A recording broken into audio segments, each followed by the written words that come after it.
right.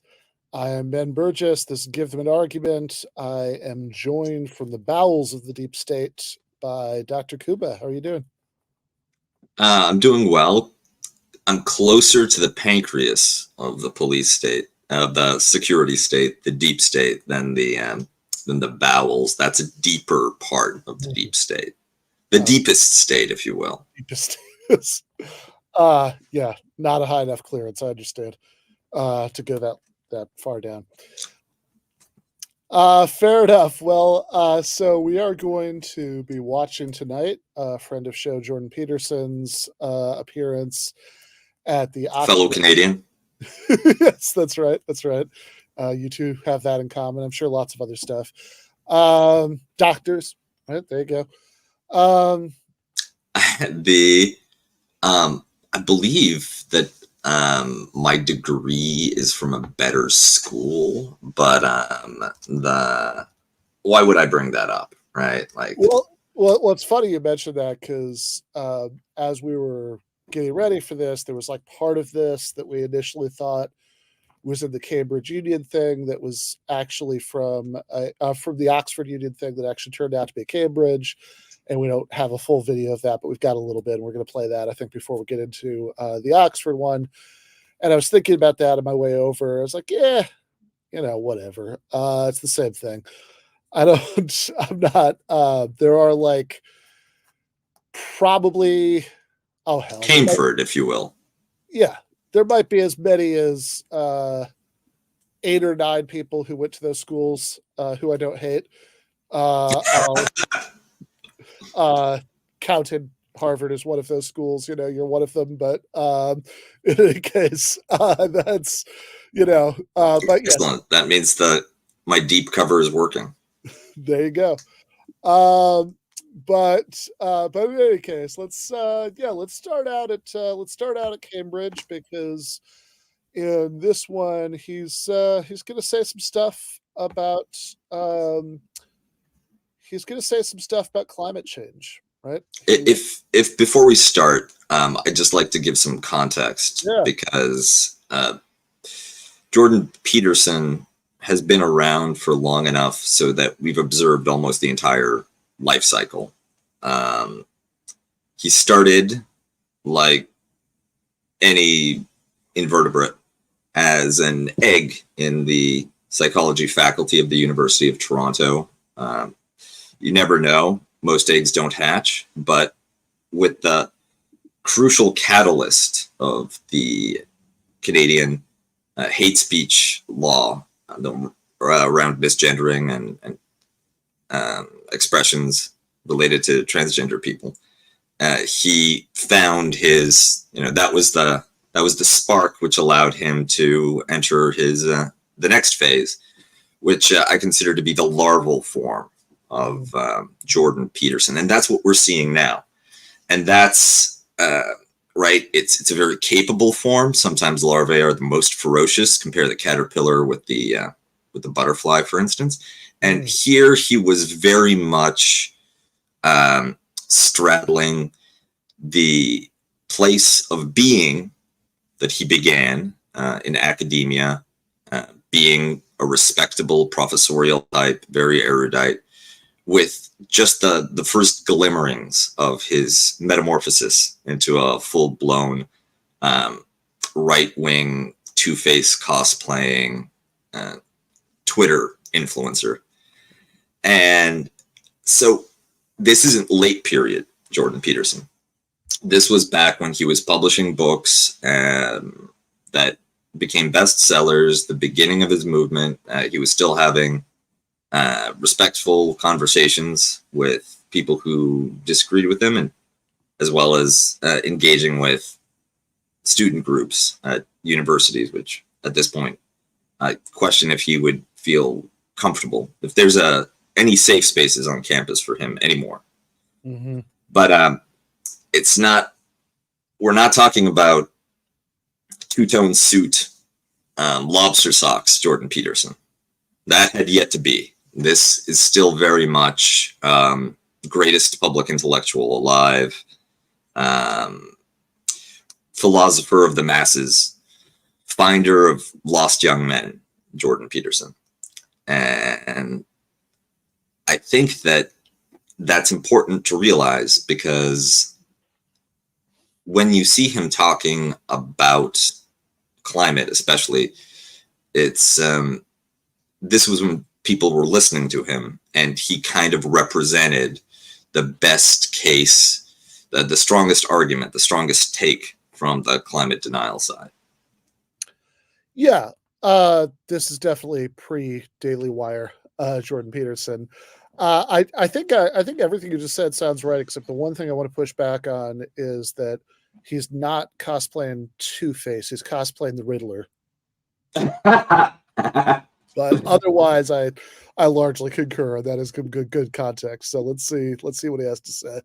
Drought, flooding, and ocean acidification, unanticipated for 65 million years, all result from climate change, according to over 700 of your fellow scientists. So I was wondering whether you thought climate change could be an issue that could unite us all on left and right, moving us beyond debates about C16 to discussions at the UN at Katowice next month, where perhaps humanity might finally discover its global map of meaning. No.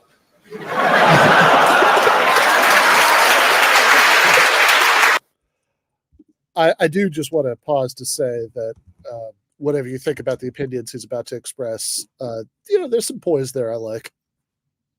And that's actually the thing that I miss the most about the larval stage, as well as the more subdued coloration. He right now is too angry and weepy. He's lost some of that wit that helped him create all that owning the libs viral content.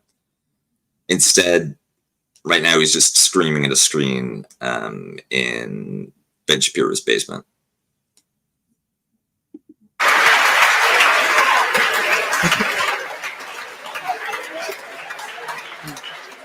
I mean, there's a couple of reasons. I mean, the first reason is that I spent a lot of time reading. I worked for a UN committee for 2 years on sustainable economic and ecological development, and read a very large amount during that period of time, and learned a lot, much of which made me much more optimistic than I had been before I read the relevant literature, which was a real shock to me. But the climate change issue is an absolutely catastrophic, nightmarish mess, and the idea that will unite us that's not going to unite us. I mean, first of all, it's very difficult to separate the science from the politics. And second, even if the more radical claims are true, we have no idea what to do about it. And so, no. And besides, it's even worse than that. Here's one of the worst things about the whole mess is, so as you project outwards with regards to your climate change projections, which are quite unreliable to begin with, and the unreliability of the measurement magnifies as you move forward in time, obviously, because the errors accumulate. And so if you go out 50 years, the error bars around the projections are already so wide that we won't be able to measure the positive or negative effects of anything we do right now. So how in the world are you going to solve a problem when you can't even measure the consequence of your actions? Like, how is that even possible?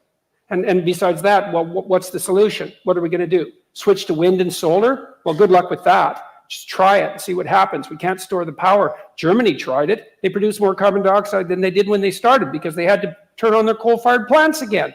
That wasn't a very good plan. Well, we don't want nuclear. It's like, okay, what happens at night? The sun goes down. Well, isn't that something we should have taken into account? We got to flip on the coal-fired plants. Well, so it was a complete catastrophe, and all that happened was the price of electricity shot up. There's like zero utility. So that's not a solution. So what are we going to do about it? Well, we should cut back. We can't consume as much as... The reason that I flagged this clip is because it typifies one of the most egregious forms of intellectual malpractice that you see Jordan Peterson engage in all the time. It's not obvious unless you're paid attention to him for a long while, or he happens to be trespassing into your intellectual territory. But I believe, as part of my own ethic of being an intellectual and an educator, that if people are granting you the authority to offer your opinion, they're listening, they're taking your words seriously, they're approaching you as a source of insight, then you're under a strong obligation. The thing that makes you a true intellectual and not a sophist, the fundamental ethic of your calling, requires you to identify when you know what you're talking about, when it's something that you've researched and that you can speak with a profound knowledge and expertise about a particular topic. In those areas where you know what you saw in the news.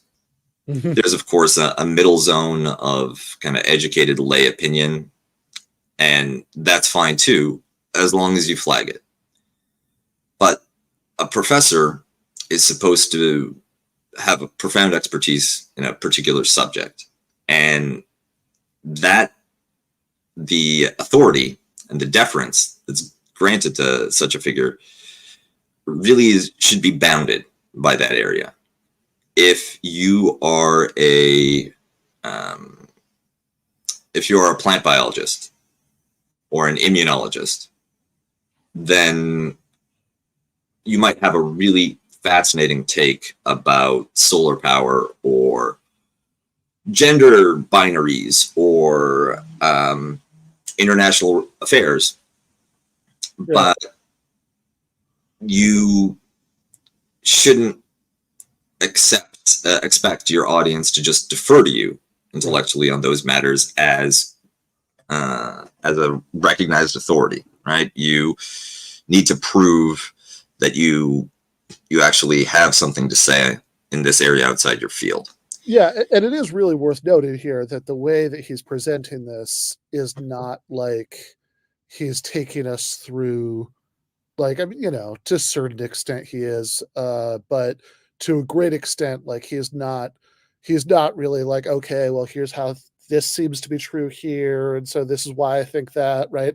Like, again, there's some arguments, but mostly what he's doing here is being presented in this way that's kind of like, you know, he's thought about this so much it makes him tired, and, you know, he's just sort of, you know, he's down from the mountaintop and he's sharing his conclusions with you much more than exactly. He's such a luminary that the UN went to him to study climate change, and he spent years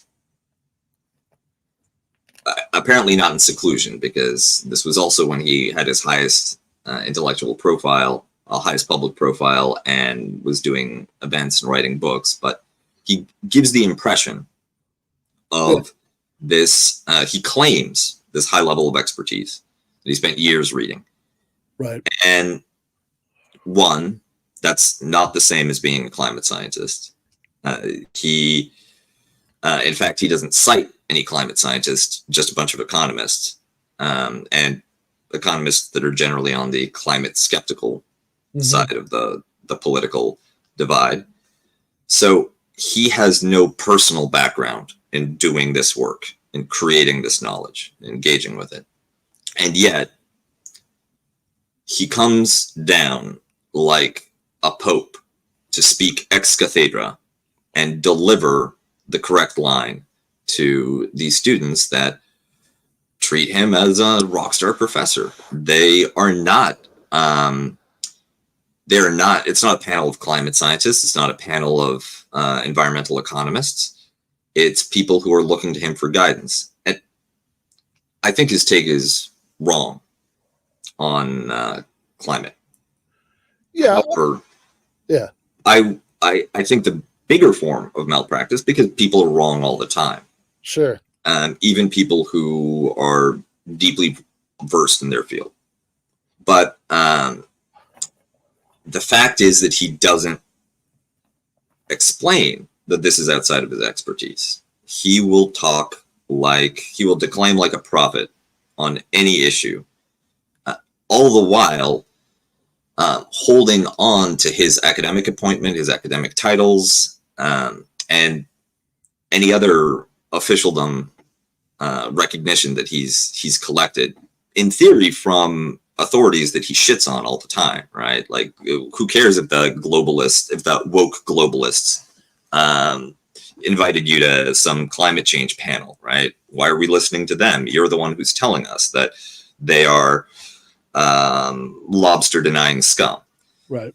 And that, to me, it's akin to medical malpractice for a doctor.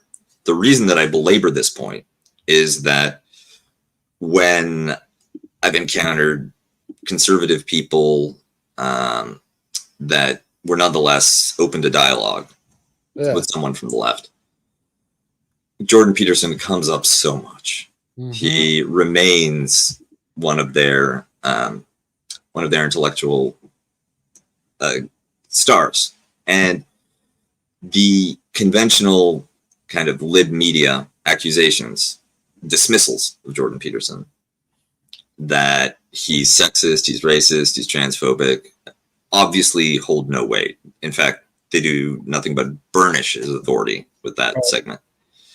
So don't do that. I knew that would be a non-starter if that was the approach that I took. And right, I don't think that it actually gets at the heart of what's wrong with Jordan Peterson. It's a symptom rather than the underlying structural cause. When they heard the case that he was committing intellectual malpractice, I had one person who was a Christian conservative. When I explained to him that Jordan Peterson goes far beyond his realm of expertise and he declaims with authority on topics which he really, it's fine to have an opinion, but you have to flag it as that. The person I was talking to looked at me and I could tell that the argument hit, and he's like, oh, he's a false prophet. The conservatives don't like being deceived as much as anyone else.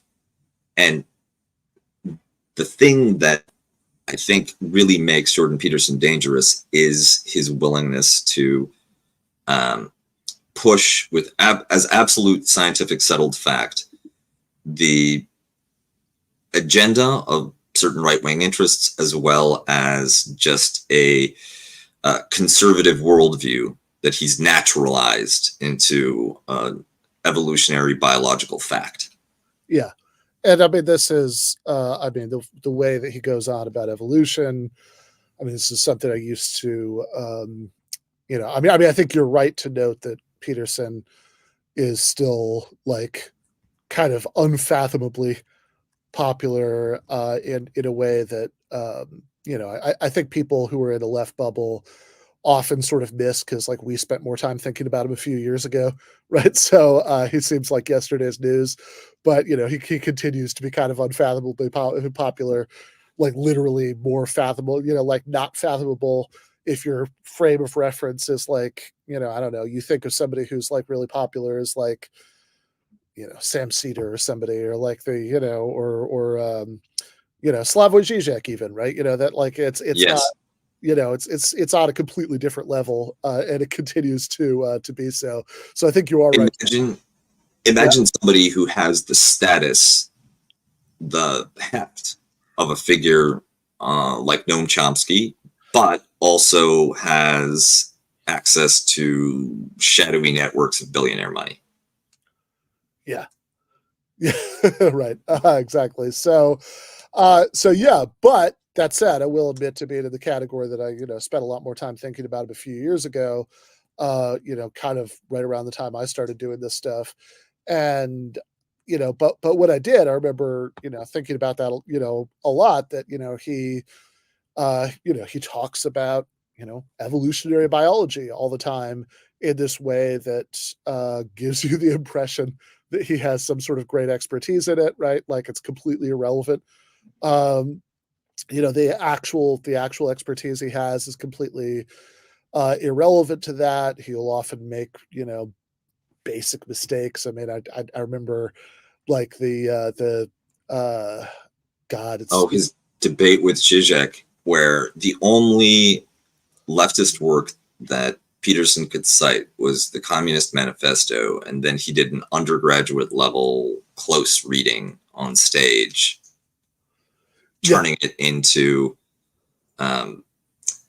he reads it with his own lens, and so everything ends up as woke moralism. Yeah, totally. And yes, I mean, really, most tellingly, had not bothered to read anything by the person he was talking to, but yeah, like even on evolutionary biology, right? Like I remember, this is like stuff I was looking at in 2018, so I don't remember the numbers anymore, but like I remember there's a place where he sort of offhandedly talks, I think in 12 Rules for Life, maybe about how long ago the closest common ancestor of humans and lobsters was.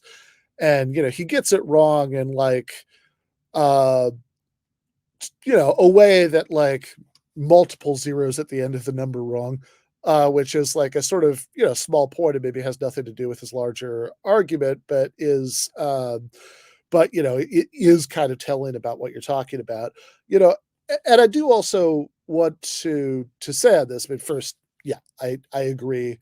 I think Peterson will very frequently, speak with this tone of great authority about things that he doesn't know anything in particular about. And he's very good at pulling off the impression of great authority. I mean, that's a big source of his popularity.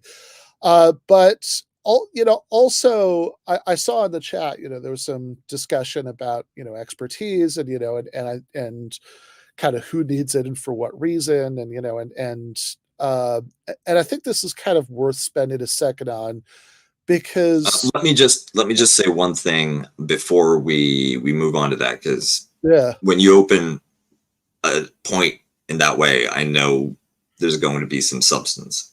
And Jordan Peterson, like you said, a few years ago, he was everywhere. It felt like people were talking about him a lot more, and that's true. However, it's one of those things like the war in Congo or the Gulf of Mexico oil spill. Just because the media attention has moved on from a catastrophe doesn't mean that there's been any resolution. Doesn't mean that it's ended. Right. And similarly, yes, Jordan Peterson is just like the civil conflict and genocide in the Democratic Republic of Congo. Just because the left and mainstream media have moved on from Jordan Peterson, just because he's had some publicly embarrassing personal setbacks, doesn't change the structural position that he has for many people on the right, many people that are just entering into political awareness, that are kind of right curious or just want to hear what this guy has to say. He's a guru. He remains a significant figure. He hasn't been replaced. Maybe if Ben Shapiro drops a few more diss tracks, but he's still somebody that you're going to have to reckon with if you want to engage outside of left liberal political discourse. I don't have your audio. Yeah, no question. I mean, I think if you go, I mean, my God, right now, right? Let's just see on Amazon. There's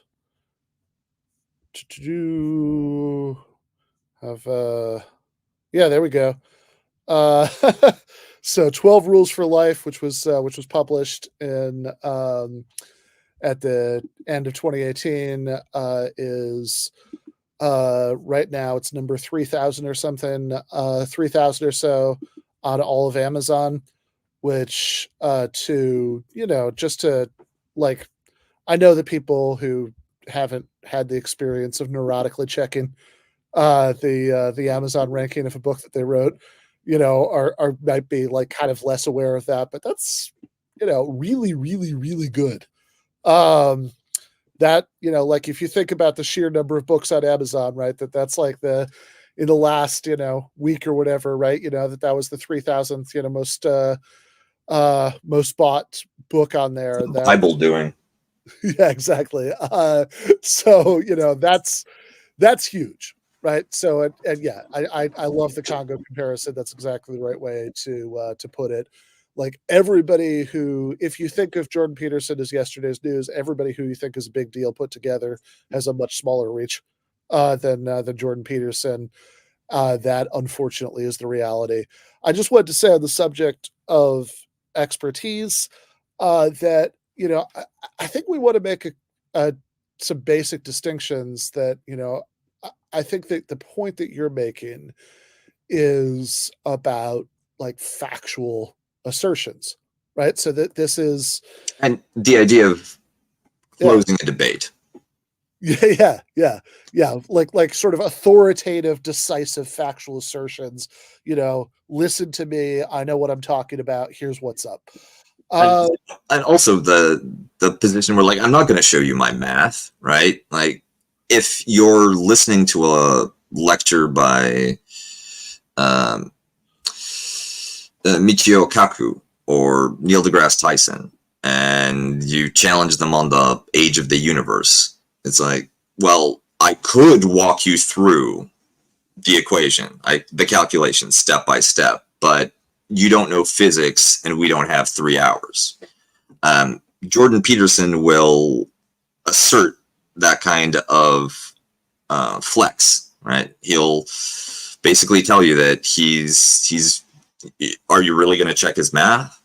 And that is something that's not a courtesy that should be extended as part of sitting down with somebody.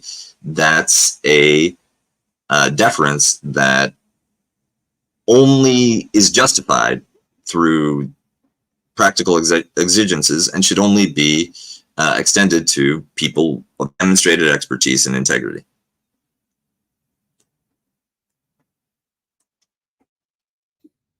Yeah, exactly. I think that it is, look, deference to experts on factual issues is a just unavoidable fact of epistemic life. You can't not do it because they're just given any given the existence of complicated bodies of knowledge, not everybody is going to be in a position to check everybody's work, and for much of the time, right? So you have to have some level of intellectual division of labor. Some people look into some things, report back to you. Other people look into other things, report back to you.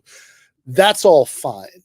I think that there was somebody who mentioned something in the chat about something that Chomsky said about required expertise or not. I saw a reference to CLR James, saying every cook can govern. All true, but it's a separate issue.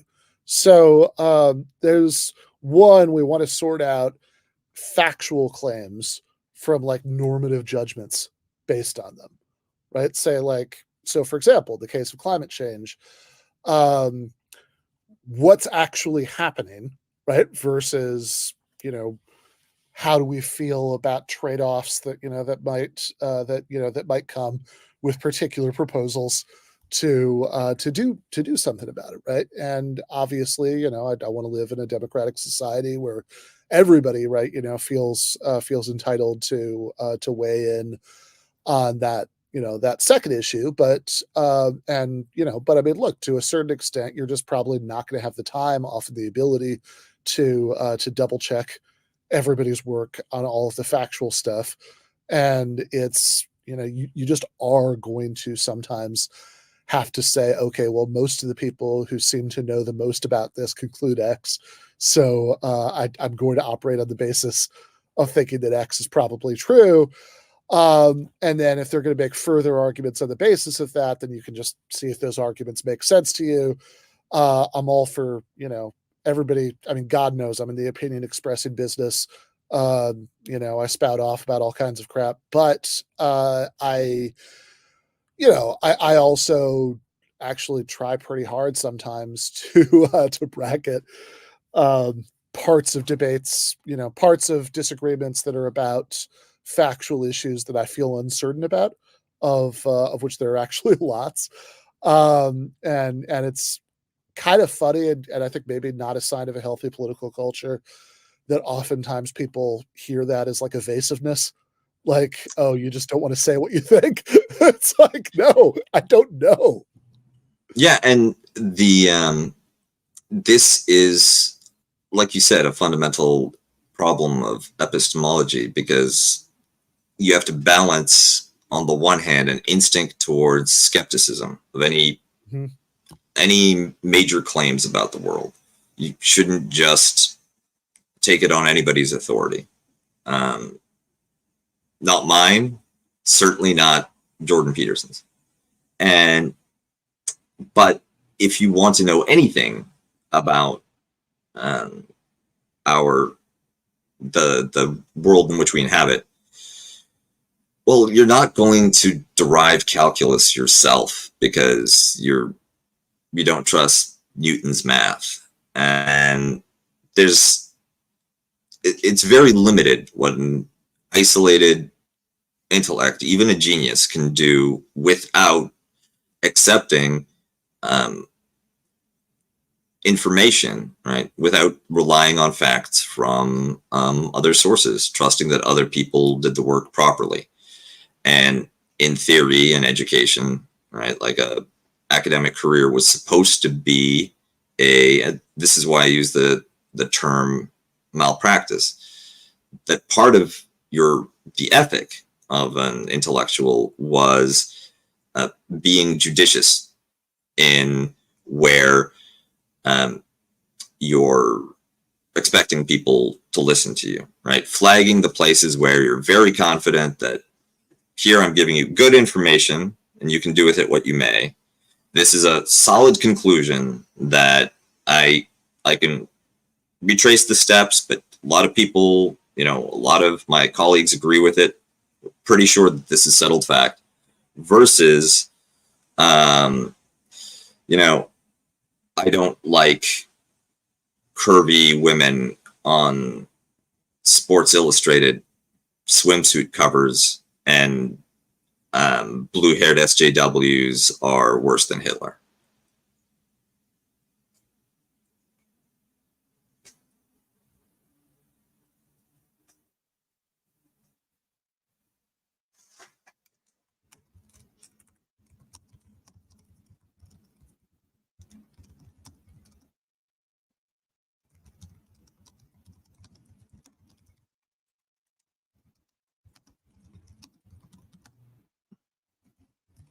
Sports, and the interesting factual claim hovering in the background there is that Sports Illustrated, wasn't even, as was flailing around, since there are not a lot of glossy sports magazines still in business, was not trying to, to address market incentives, but was like engaged in a plot to like, for ideological reasons, to force people to find those. Oh, yeah.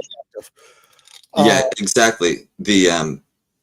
There's, and maybe we'll get to it at some point, but there's a kind of fascinating, he invites this kind of analysis because, as we'll see in the Oxford Union speech, he talks a lot about the frames of meaning that determine action, and that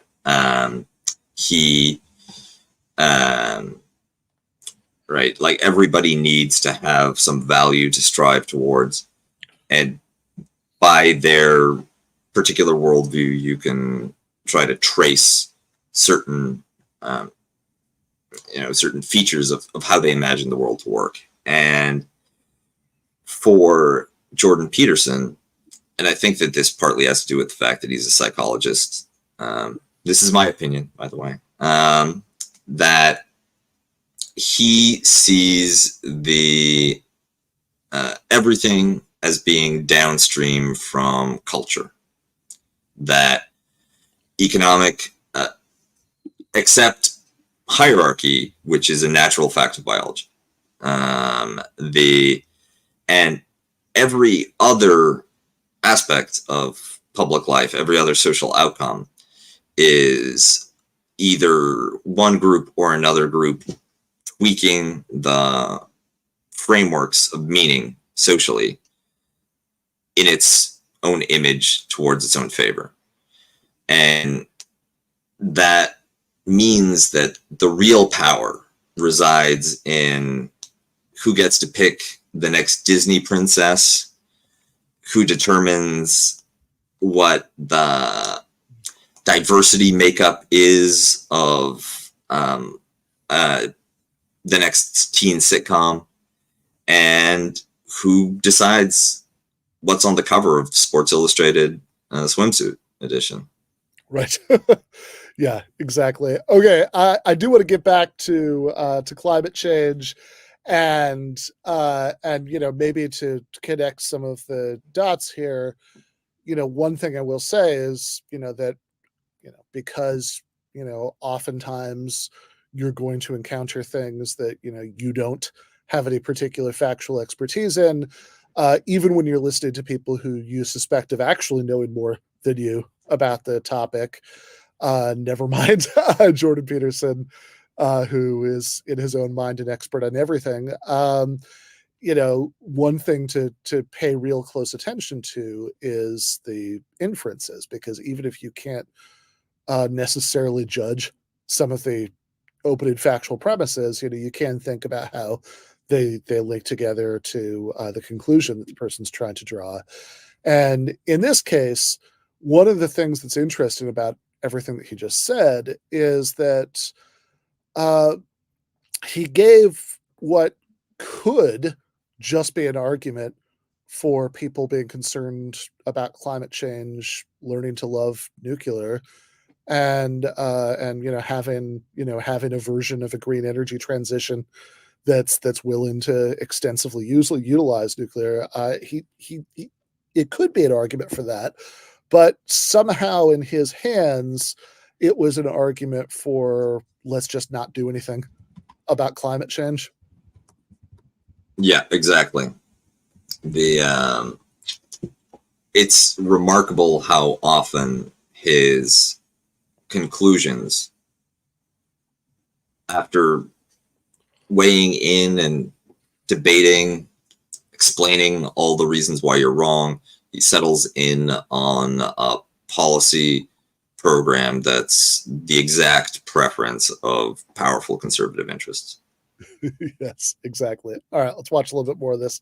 As we are all consuming. It's like, well, maybe, except the data that I've read indicate that if you can get the GDP of people up to about $5,000 a year, then they start caring about the environment, and the environment cleans up. So you could make a perfectly strong case, I think, and a reasonable one, perhaps even a humane one, that the actual idea would be to get everybody in the world who's poor, desperately so, out of poverty as fast as possible, which would increase consumption in the short term, because then they'd start to care about the environment and things would clean up. It's like, okay, well, what are we going to do about global warming? Well, good luck figuring that out. I don't see a solution on the horizon. Oh, in addition to everything that we've just covered, the pronouncements that he makes are suspiciously similar to the rhetorical strategies coming out of, the Cato Institute or the Heritage Foundation or the American, any activist group on the right? Like he'll crib from the Daily Wire. And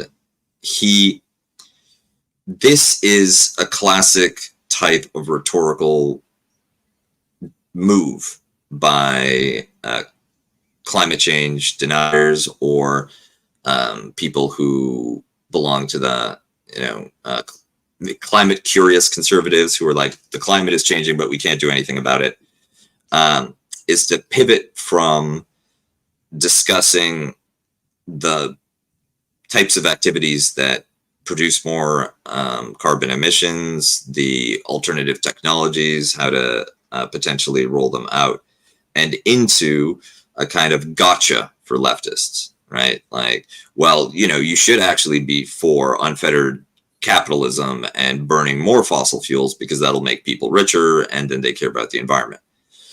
And there's a curious thing at the end of that argument. It's like, because he says, like, the last part of it is, well, then they'll start caring about the environment and it cleans up. It's like, well, hold on. I want to know the mechanism during that last step.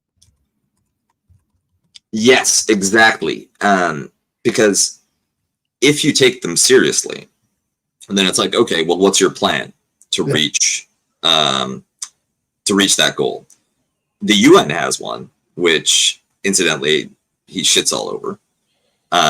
But he just lays it out as though if you leave the economy as it is, if you let hierarchies do what they're supposed to, then we're just going to get to that 5,000 by burning all the oil. And that displays, I mean, like there is ultimately, it's like the old, Far Side with the chalkboards full of equations, and then it says here a miracle occurs in the middle. Like there is this big step where people get rich, they care about the environment, they do something, and then it cleans up, right? The environmental problem goes away. And I think it's very telling that he doesn't tell us what the something is, right? It's like, what's okay. So like, once everybody cares about it, then what are they going to do that you would support to head off climate catastrophe, or if he doesn't believe in climate catastrophe, whatever sort of environmental problem he is willing to admit is bad, right? Like what would they then do to head that off? And he doesn't say, but we should finish this little part of it. I look at Bjorn Lomborg's work. I really like Bjorn Lomborg. I think he's a real genius. You can look him up if you want. He took the UN millennial goals. There's 200 of them. That's way too many goals if you're serious about goals, by the way, because 200 goals isn't a plan. It's a wish list. You have to prioritize. I'm serious. You have to prioritize, but they won't prioritize because each of the goals has its constituents. And if you prioritize, then you irritate the constituents. But if you don't prioritize, then you can't implement the plan. So what Lomborg did was gather teams of economists, multiple teams, some of whom were Nobel Prize winning economists. He had them assemble teams. He had them rank order development goals in terms of their return on investment, all of the teams. Then he averaged across the teams and came up with a final list. And addressing global warming wasn't even on the list. The most fundamental, he wrote a book called How to Spend $75 Billion to Make the World a Better Place, and that's not very much money on a global scale. Almost everything that he recommended had to do with increased child nutrition in developing countries. It's like, these things are complicated, man. These are complicated. It's like, well, let's fix global warming. It's like, okay, well, good luck with that. First of all, how are you going to do that? And to think that will unite us, but certainly not uniting us so far. So no, and it's the kind of low resolution thinking that just gets us absolutely nowhere. I like what Lomborg did way better. I think it's way more intelligent. So, maybe if you increase child nutrition enough and you produce another, 10 million geniuses as a consequence of that, and maybe one of them will figure out what to do about global warming. Well, I'm serious about that, It's not a bad thing to increase the total sum of human brain power, And so we treat these things so lightly. Well, let's fix the planet. Well, we're going to concentrate on global warming. Well, why global warming? Well, because everyone thinks that's the biggest catastrophe. Well, maybe it is, but if you don't have a solution, well, and then what about all those other problems? What are you going to do about them? Well, we'll ignore them because we can feel good about, being concerned about global warming. It's like, You know, one of the reasons there's more trees in the Northern Hemisphere than there were 100 years ago. No one knows that, but it's true, and by a substantial margin. You know why, in part? Because people burned coal instead of wood. It's like everyone says, well, we shouldn't burn coal. It's like, okay, fair enough. What do you want to do? Burn trees instead? Because that's what poor people would have done. It's like coal isn't good. Well, it's better than burning wood. So these things are complicated. So they're unbelievably complicated. And so, no, it's not going to unite us. And we're not going to do a damn thing about it either. So it doesn't really matter. So, well, what are we going to do? You're going to stop like having heat? You're going to stop having electricity? You're going to stop driving your cars? You're going to stop taking trains? It's like, you're going to stop using your iPhones? You're not going to do any of that. And no wonder. So no. Thank you for that. Yeah. Well, that is clearly what people were suggesting. That was obviously the proposal that was on the table, was that everybody stop taking trains and using phones and burning wood for heat and light. The idea too that he offers this laundry list of modern technological utilities, right? Tools, devices that we take for granted and that it would be very difficult to do without. And in that list, he lists cars and trains, which both fulfill the same transportation role, and one of which is much, much, much lower carbon than the other. So we could just do the trains instead of the cars. That alone would be a major improvement in terms of fossil fuel emissions. So there's a plan to improve the underlying conditions for global warming, reduce CO2 emissions, embedded in his very refutation of the possibility of a plan. Yeah, I mean, he just, he presents it as if the choices are doing nothing, and I don't know, anarcho-primitivism. But obviously there are lots and lots of things that people have actually suggested. For example, building up way more public transportation, so people can take the train in situations where they would have driven. Better fuel efficiency standards in cars, for that matter. The condition that we're in is the result of policy choices. It's not some organic outgrowth of natural human behavior, unless that includes elite collusion and industrial policy. And it's also not a objective material reality just emerging from biological fact. But he treats everything that he likes as an immutable reality, and everything he doesn't like as a Bolshevik conspiracy. Yes. Yeah, he does do that. And yeah, I guess going back, I'll finally maybe to put a bow on this part to what you were talking about at the beginning. The biggest thing that struck me about the way he ended that clip is that he clearly thinks that, it's not just that he has a position and he's arguing for it, and, he hopes that he's convinced people, but, everything about the presentation screams, this is just discussion ending, right? There's nothing more to be said about this. Mic drop. Yeah, exactly. And it's like, yeah, but like, what has he said? I mean, there's a lot of gesturing at complexity. There was a pretty obvious leap from saying that Germany wasn't able to denuclearize and get away from coal at the same time to we just shouldn't try to do any sort of energy transition.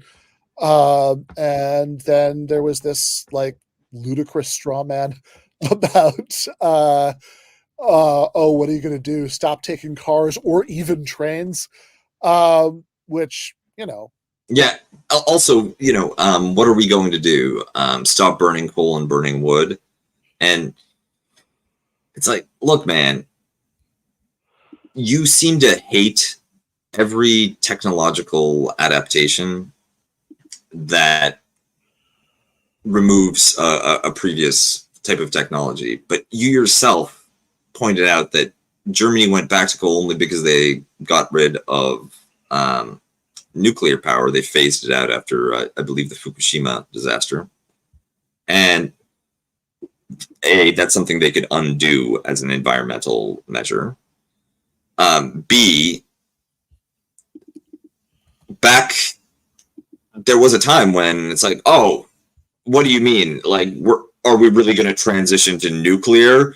We've got all of this coal here, right? The exact same argument, the exact same tone, the exact same outlook could be applied to block any attempt at technological adaptation. But he's not suggesting that we go Amish. He's just protecting incumbent interests. Yeah. And I mean, really, like, the whole rhetorical ploy that he's doing here could be used for basically anything that takes a lot of resources and is hard to do. Like, it could be, it could be that's like, that he's, like, imagine, Jordan Peterson, the day after Pearl Harbor, suggesting surrender in World War II, be like, oh, what are we going to do? Just like rebuild the Navy, from nothing and like reorient the entire economy, around wartime production and, call up massive amounts of people and, oh, are we going to do that? It's like, well, yeah, maybe, right? I mean, no, what we should obviously do is just let the Japanese develop themselves, because when you get to a certain amount of money, as the statistics will indicate, you become white. Exactly. Okay. Let's switch. Let's switch from one leafy elite campus to another. So we are now entering Oxford.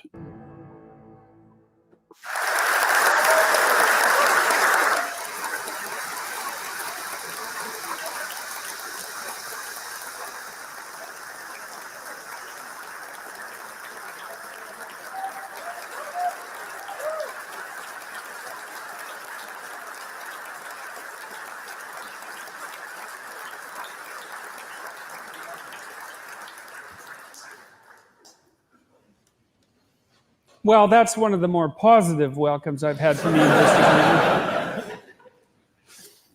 All right, yeah, thank you for coming. If you'd like to give a few opening remarks, and then we'll move on to some questions. Okay, so I have about half an hour for this, I guess. About 15 to 20 minutes for the opening remarks. Okay, that's fine.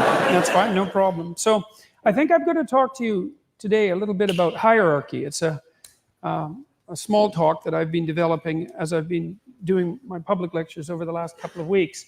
It's an elaboration of some of the ideas I put forth in, well, some of my scientific writings and in Maps of Meaning, but more particularly in 12 Rules for Life in Rule 1, which is stand up straight with your shoulders back. And it's in part a meditation on hierarchy. And I want to talk about the political significance of that and let you know how I've been trying to sort that out in my own imagination. So I'm going to and I think it sheds light on the political, on the nature of political debate itself, and maybe deeper light on why temperamental factors might contribute to political framing and perception, because we know that people tend to vote their temperament, although there are other reasons that influence their political allegiance and their voting behavior. So let's start with a couple of simple observations. And the first is that complex biological creatures, and even simple biological creatures for that matter, have to move forward in the world. And so that's the case for any creature that's mobile, and that goes all the way down to one-celled organisms. The idea that approach and avoidance are the fundamental motivations is a very old biological idea and seems to apply across levels of analysis in the animal kingdom. And it's true for us as well. And we have to move forward towards things because we have requirements. There are things that we require to keep us alive and to keep us wanting to be alive as well. And those are different things. And we move forward towards things that we value. So there's two propositions there. The first is that we have to move forward because there are things to move forward to, because there are things we need and want. And the second is that to move forward towards something is simultaneously to value it.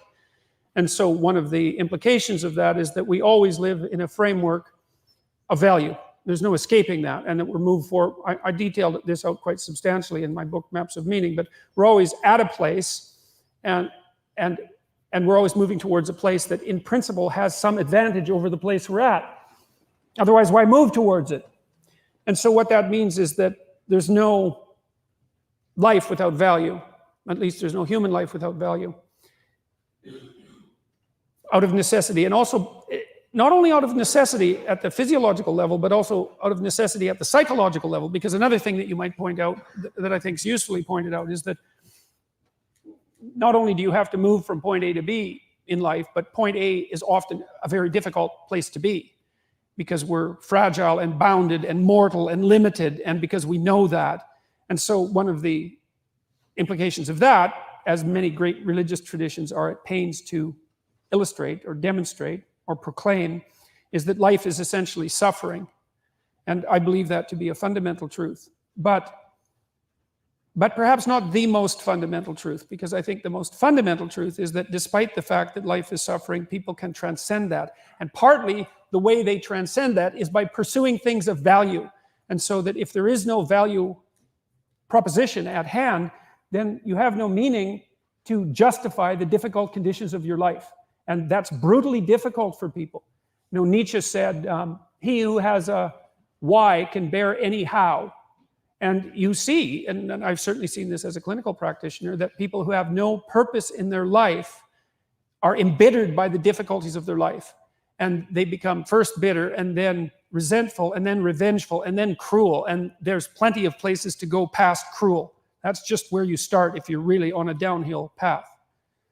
All right, so those are the first propositions. The second proposition would be, well, if you're going to pursue something of value, because you're a social creature, you're going to pursue that thing of value in a social space, and that means you're going to compete and cooperate with people around you in the pursuit. I think maybe let's pause for a minute. What that inevitably means is that, given that the pursuit of it, I think that it's tricky to know when to jump in with Peterson, because, or at least larval Peterson, because he'll begin to lecture. And sometimes his lectures can be quite riveting and informative. Like when he talks about psychology, and he's particularly into the big five personality indicators. He'll get to those in the course of the talk. So sometimes you want to hear what he has to say because potentially there's an insight there. Sometimes he will say things that happen to be true or happen to be insightful, or I happen to agree with. When he talks about, he characterizes the one of the fundamental truths of religion as the fact that life is suffering, and that there's a tragic element towards existence. I mean, sure. Yeah, that's, what do you do with that though? But he'll also speak for 10 minutes where nothing is defined, and he'll build elaborate castles out of the same vague terminology. Yeah, for instance, this is true, so that's true, and like you have, and like in all that stuff about value just now, right? Like I literally I'm not sure, right, what he means. Does he mean things that actually objectively are valuable? Does he mean things that like somebody somewhere thinks is valuable? Because when he says things like, you know, oh, we're always moving towards something and it must have value or else we wouldn't be moving there. that's a little slippery. Exactly. And I think that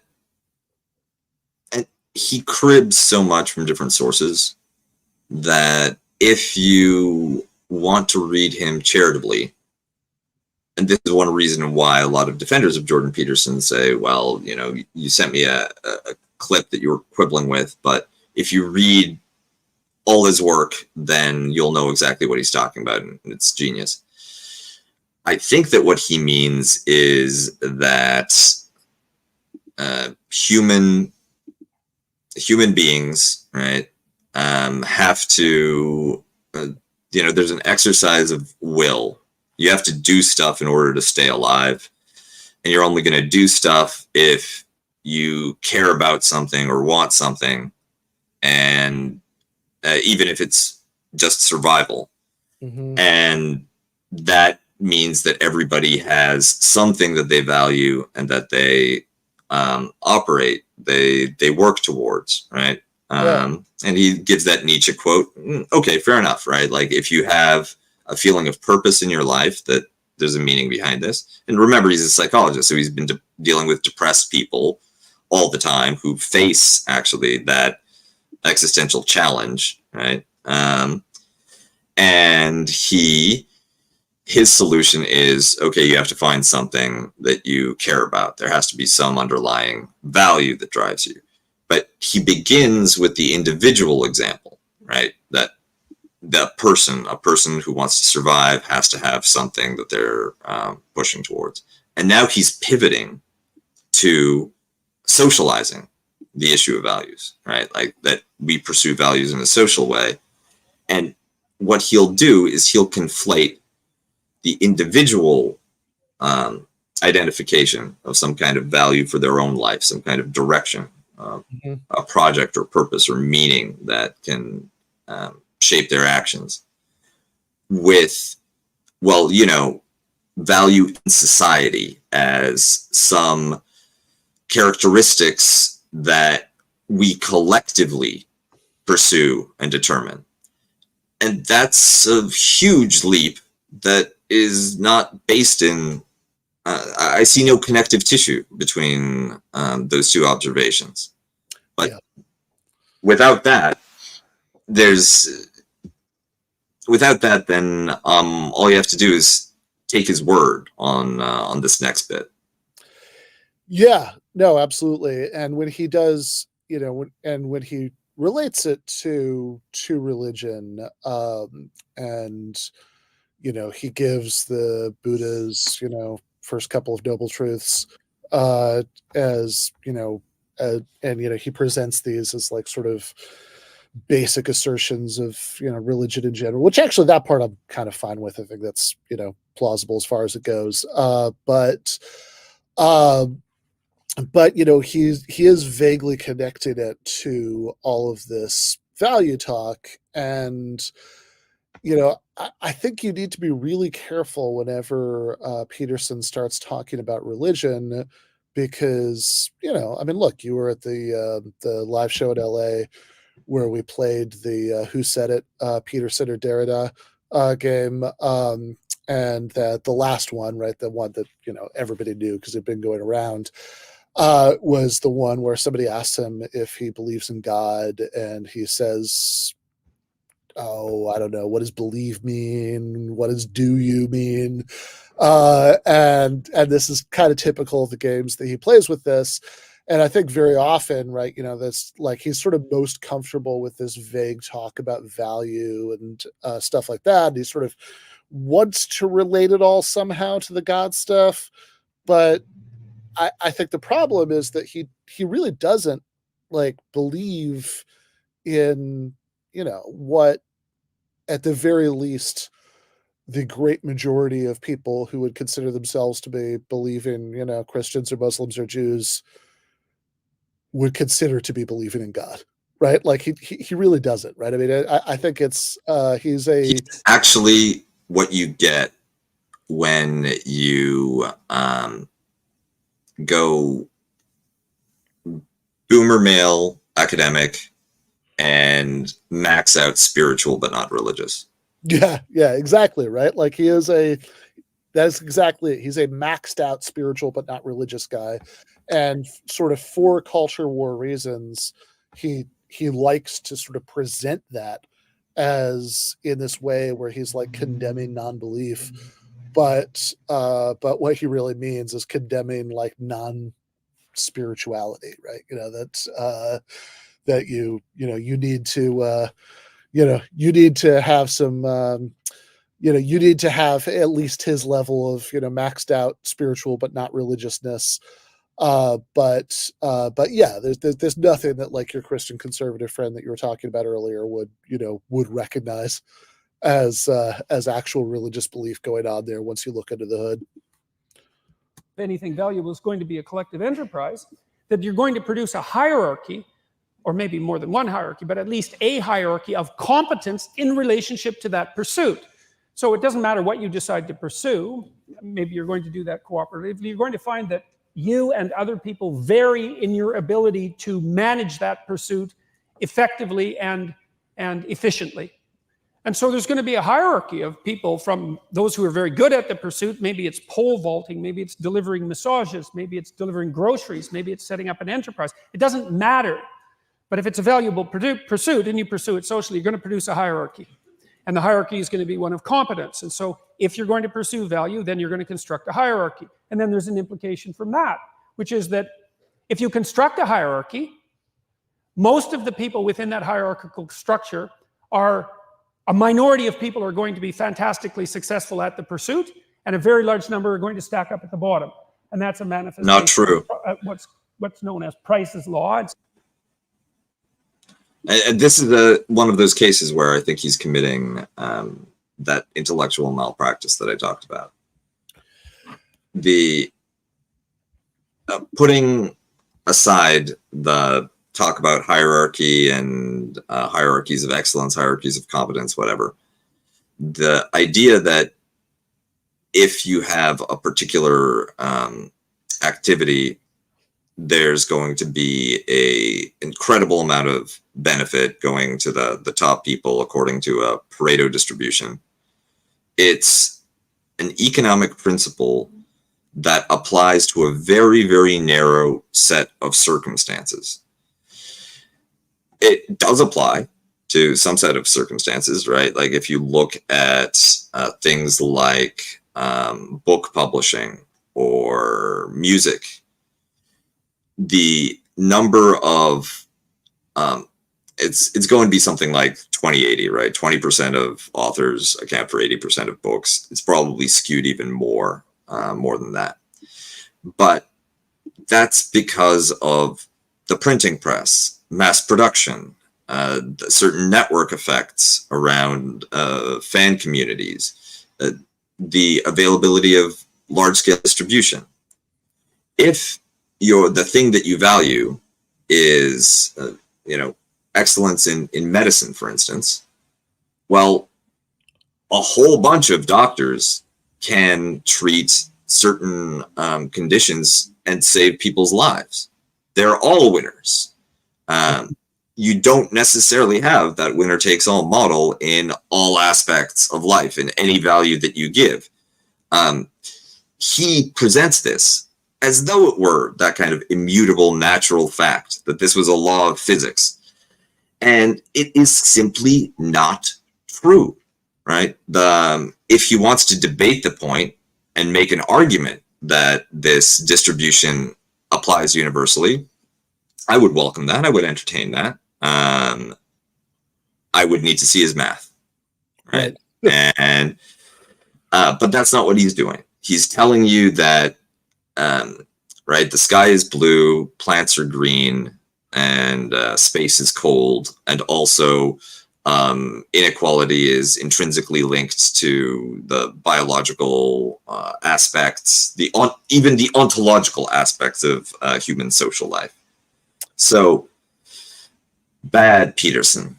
Bad Peterson. Yeah, I also, to the very last part of what you just said before bad Peterson, on inequality, I did just want to flag here, like as he starts talking about hierarchy, like pay attention to the ways that he's going to be using that word, right? I mean, much like the point you just made about value, right? There's, you can have like hierarchy, especially in the way that Peterson uses the word, oftentimes just sort of means anything whatsoever being unequally distributed. And so, it could be talent, it could be power, it could be resources. And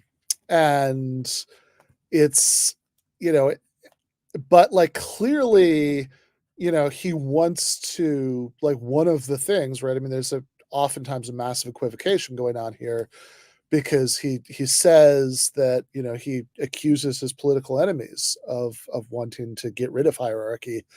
And that's true if, or whatever, so partially true in a complicated way, if hierarchy has to do with unequal distribution of resources, maybe certainly of power, but it's not at all true if hierarchy is being used in this broader way. I mean, that there's nobody, like, even people who are, in certain respects, much more radical than I am, right? That they don't just want to socialize the means of production. They want, they want a anarchist society that, lacks certain forms of hierarchy, I think are probably, not reasonably eliminable or whatever. Like, even those people don't want, like, they're not out there advocating for Harrison Bergeron, right? They're fine with some people being better at doing some tasks than other people, right? If that's what hierarchy means, right? The ineliminability of hierarchy is way more plausible if you're using it in the broadest sense. But if you're using it in the broadest sense, it's irrelevant to the political context that he often wants to bring it up in. And, the very narrow sense of hierarchy that's actually relevant to political context, even if he was right, that you're going to get, Pareto distributions and on sort of all realms of, of competence or productivity or whatever, right, would still be a somewhat separate issue, because, people could be unequally good at things, and what that means about what you should do about how you arrange society is just going to be a separate issue. And I would point out also on this that historically, most hierarchies in the usual political sense have had very little to do with competence, right? Like, that's kind Often it just birth. Yeah. Right. Well, yeah, the first generation, there's going to be competence, right? Yeah. Like, well, if they're not going to be able to those resources, the castle won't storm itself, right? But after that, and I think that if you, because he's also implying conclusion that sometimes he gets to explicitly, which is because there is an inequality of competence arranged hierarchically, the people who are at the top of the hierarchy deserve a lot more money. Right. And how do you know that they're at the top of the hierarchy? Because they've got all the money. And I think that his refusal to go beyond actually define terms, produce some concrete examples, maybe deliver some empirics, that ties into the fact that he doesn't actually want to address any downstream arguments. He feels like the entire debate takes place in some moral, cultural, philosophical arena. And as long as your fundamental arguments have enough gotchas for your enemies, then that means you're right and society should be shaped as you desire. But we're going to see where this takes them, I guess. Mapped by the Pareto distribution. It's an expression of what's been known among economists as the Matthew principle from the New Testament. To those who have everything, more will be given. From those who have nothing, everything will be taken away. And it's an iron law of the distribution of success in hierarchy. So if you're going to have value and you're going to have hierarchy, then you're going to have inequality. And that's a problem. Now, you can't, so now you have a political divide there. So the conservative types say, well, we need the hierarchies. And that's self-evident as far as I'm concerned, given that set of propositions, because if you're going to pursue something of value, which you have to and need to, then you're going to produce a hierarchy. So if you demolish the hierarchies, you demolish value itself, and that's not a tenable move. The left wing, though, says, and to their credit, yeah, but you have to be very careful with your hierarchies because they tend towards inequality of distribution. That's one problem. Once they're established, they always also tend to a form of tyranny, because once a hierarchy of competence has been established, it can be invaded by people who use power as the means to attain status in the hierarchy. And that can corrupt and destroy even the entire hierarchy. So you have to be on guard for that. Plus, if your hierarchy becomes too steep in its distribution, so it's too tiny a fraction of people at the top and too great an agglomeration of people at the bottom, especially under conditions of genuine privation, then the people at the bottom, it's not only unjust and unfair and producing excess suffering, but the people at the bottom have nothing to lose and might as well just flip the hierarchy on its end. And that's not a good way to produce a sustainable society. You don't want to put people in a position where they have nothing to lose, especially if you have something to lose, but also just with regards to principles of like fairness and justice, let's say. So it seems to me that that's a decent way of conceptualizing the political landscape, and that gives you a conceptual framework within which you can put people on the left and right in their proper position. The right basically is that portion of the population that's whose temperamental proclivity is to admire and support hierarchies and work effectively within them. And that's actually the personality traits that make up a conservative, because conservatives by temperament are low in trait openness, which is a creativity dimension that's associated with lateral thinking.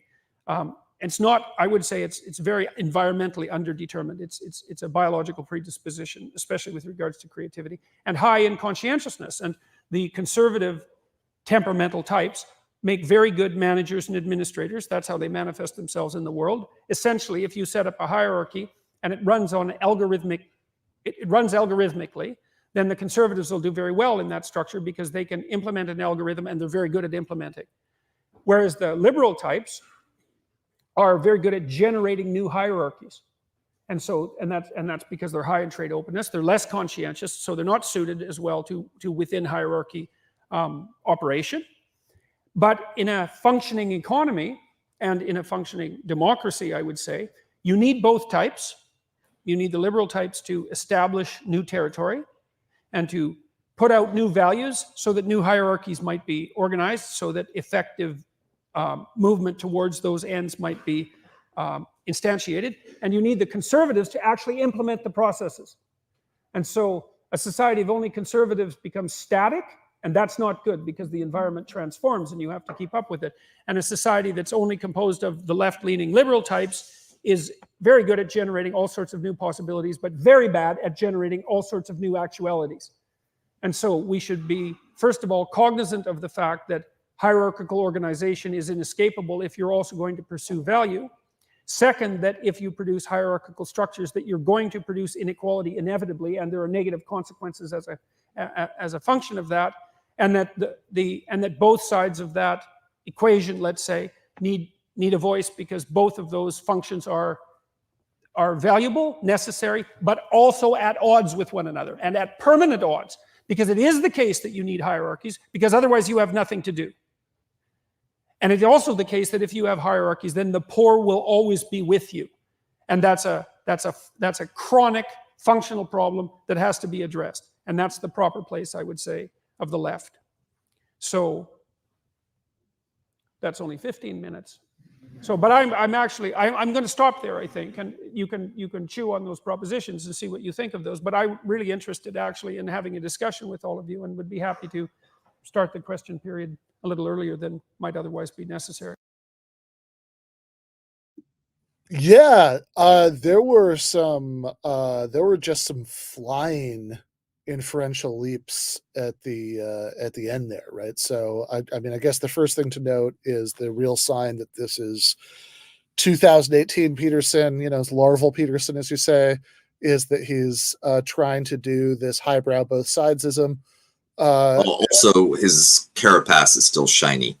Right, exactly. And he has, like, he's sort of operating in this position where he's giving an impression that he's like a little bit above the fray of sort of day-to-day political battles, and he can kind of, see where everybody fits into the grand scheme of things.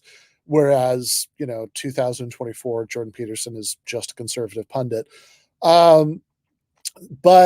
yeah, on the actual substance of his argument, he went from talking about hierarchies of competence to making these claims about how people are biologically liberals or conservatives, which I just want to say really explicitly, like, look, there's suggestive psychological research on the link between personality types and political preferences and all that. Like, it's not like there's nothing there, but like just the way that he's confidently asserting this, it's like, oh, this is this is just this biological fact about people. Is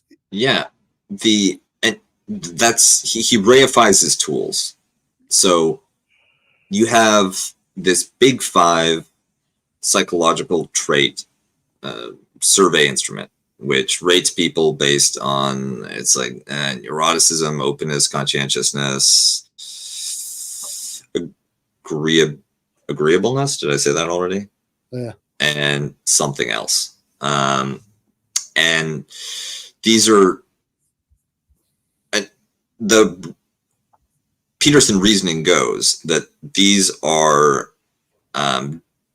durable, that you give the same person tests at a different point in their life, they'll score the same on these measurements, that they're predictive.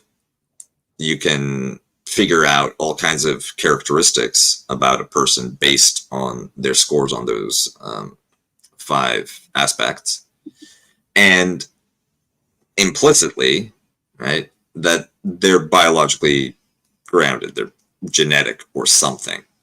Yeah, I mean, in what we just saw, right? I mean, he's saying that, like, actually be, like having a conservative temperament or a leftist temperament is biological. There's very little environmental there, which is, it's a very small point, but I really want to underline this. Like, which this cannot possibly be something he would be in a position to know. Nobody is. Also, the conclusion, if you get to late stage Peterson, where, right, like the political war is on, if there's a biological distinction between liberals and conservatives, right, like, I don't want to, the conclusion, yeah, how do you feel about you really think that liberals are really, really, really bad and they're ruining everything, and you can't convince them because it's just the way they are, well, maybe they shouldn't be. Right. Yeah. No. So I also just wanted to flag, like, in the last few minutes of that, especially, right? Like, he does this, like, honestly, right after we started playing again, he started saying all this stuff about, well, the left, to be fair, they have some good points about how, too much hierarchy is, can lead to these bad consequences if it's, there's not enough upward mobility, or, the people at the bottom are being ground down too brutally or whatever. And he was already doing the thing that I said he was going to do, which is slip and slide between hierarchy in the sense of unequal distribution of competence or skill, and hierarchy in the distribution of wealth or power, which are just separate issues. I mean, how those things are linked is a question of what the social institutions of your society are. Precisely.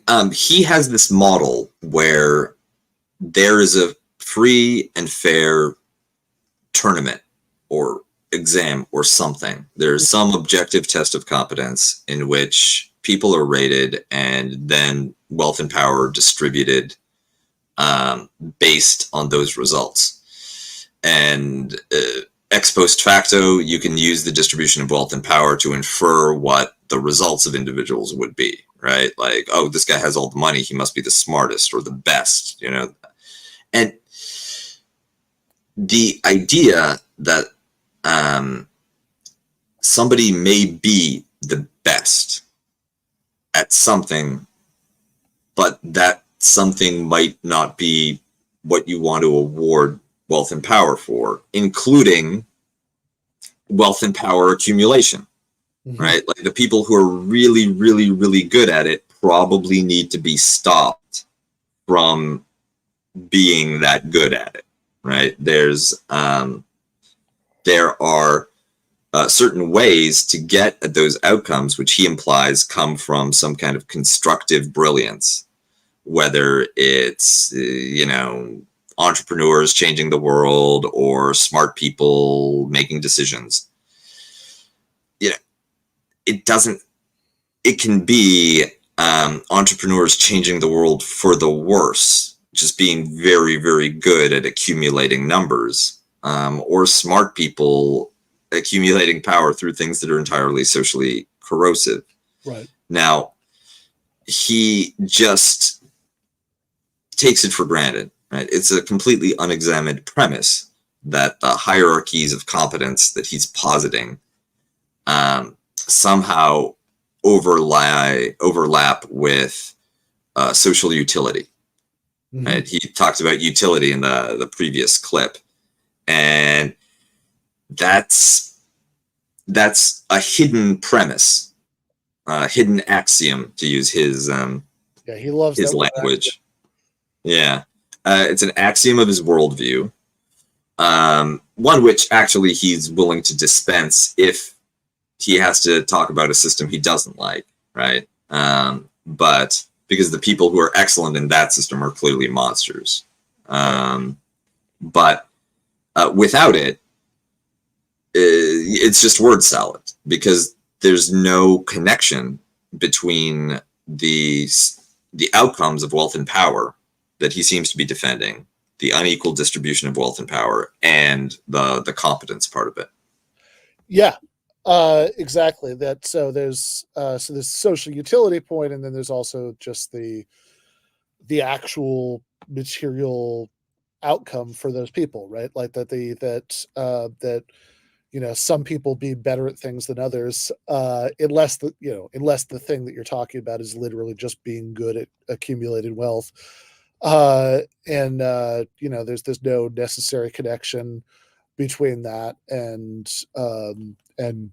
material success, even in the case of being good at generating material wealth, right? Like the world is, there are lots of people in the world who have lots of material wealth and aren't particularly good at accumulating it, except in the trivial sense that they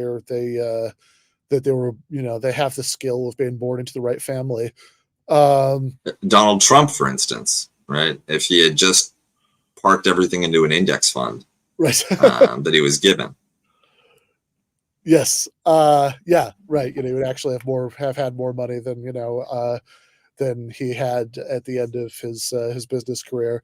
Yeah. Right. So it's like there are lots of people like that, and that's like even under capitalism. I mean, just sort of stating it as if it's a transhistorical fact that just in general, right, hierarchies of competence are going to translate themselves into hierarchies of wealth and power. is pretty wild, because one, you're certainly excluding a priori the possibility of a society where, if like a more egalitarian society, which, I understand he's not a fan of that possibility, but, would be nice to hear some substantive arguments against it that don't rely on just sort of assuming at the outset of the discussion that that's not possible. And two, because of lots of societies that have existed that are less egalitarian than capitalism, and where the connection between any sort of skill at all, right, and wealth or power was much more tenuous, right? That obviously lots of people got more wealth and power, under feudalism, for example, by, being good at military conquest or whatever. But, in societies like that, you had many more people who enjoyed those things without having to be good at anything, right? Because of the structure of the society. And this is really worth harping on, because at the end of his initial presentation, he said, well, as long as you have hierarchy, the poor will always be with us. It's like, and this really is a head spinning leap, because remember, the hierarchy he started out talking about, the hierarchy that he said is like Hierarchy of competence. part of the fabric of the natural world, is hierarchy of competence. So as long as you have hierarchies of competence, you have to have poverty. That's at the very least, it would be nice to slow down and see the steps in that argument. I think I can imagine what he's getting at, and the mirror image of the wealth of the rich demonstrates their excellence. Their validates their place at the top of the hierarchy. In his popular writing and in some of his other public statements, there's the mirror image contempt of the people at the bottom, that if you are struggling, then it's a result of insufficient IQ or maladaptive traits or just your personal failures of character. And that's why he says the poor will always be with us. He means the sort of poor in spirit and competence. And he also can't imagine that if somebody is struggling, that they could find a place where they would be productive, right? That they could turn things around without becoming a Peterson disciple. Yeah. And it is really worth emphasizing here that he's, that he, like many conservatives, he's kind of not capable of getting what people who have substantively different, values and worldviews even care about, right? Like that, because when he was sort of trying to give the left some credit, he was talking about hierarchies that are like, too rigid, right? But the idea that, that there are people who have some sort of normative concern about people who are doing badly, other than making sure that they can climb up to the top if they're among the best and the brightest, is just totally foreign, right? That we should have a better society for everybody, not just sort of grease the wheels of the meritocracy to make sure that the right people are able to rise to the top, or that the tournament is being conducted in a fair enough way, right? I mean, this is, there's really a he doesn't even seem to, when he talks about hierarchy, he doesn't even seem to have a notion that you need institutions that make sure you get the right hierarchy. Instead, he's just like, well, if there's too much hierarchy, then you can't change, but everything is fine the way it is too. Yeah. Yeah, good thing we don't have that problem. Yeah, no, he thinks that, again, like at most he can imagine people objected to too much hierarchy because it might make it harder to climb to the top of the mountain, not because, you have any sort of concern about everybody who's not going to climb to the top of the mountain. I mean, that's just kind of off the mental map of Mead entirely.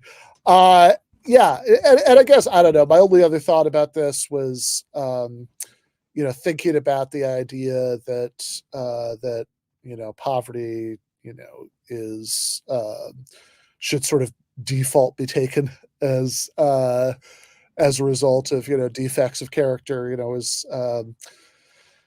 thinking about a stat that I looked up today for something that I was writing, which is what the white and black poverty rates are in the United States. That's 8.6% for white people and 17.1% for black people. And, it's the sort of thing that I think does really, cause a problem for conservatives who don't want to be that kind of conservative. Because is just bad moral character inversely correlated with melanin? I mean, how does this work?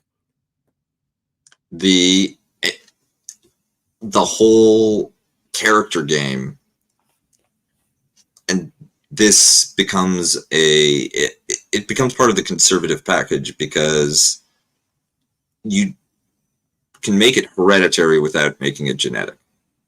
And you make it hereditary by implying that it's absent fathers, broken families, and those people, like the parents are bad, so the kids are bad.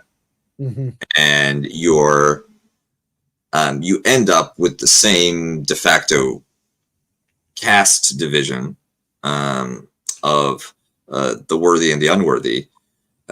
You also get to make it heritable, but you don't have to go through the biological route, which is why Jordan Peterson gets into a little bit of trouble when he insists on the biological nature of personality traits or of hierarchy. And then when you confront him with a fact like that, it's much harder for him to deke back into, well, those are individual. Yeah. Yeah. Yep. Exactly. All right. Let's continue forward. This is actually exciting. So, this is supposed to be a debate breakdown, but because there was so much interestingly wrong with the parts that were just Peterson talking, we haven't actually gone to anybody else talking. So we're about to, to watch some Oxford students step into the arena. All right. So, thank you. Thank you very much. Please join me in thanking.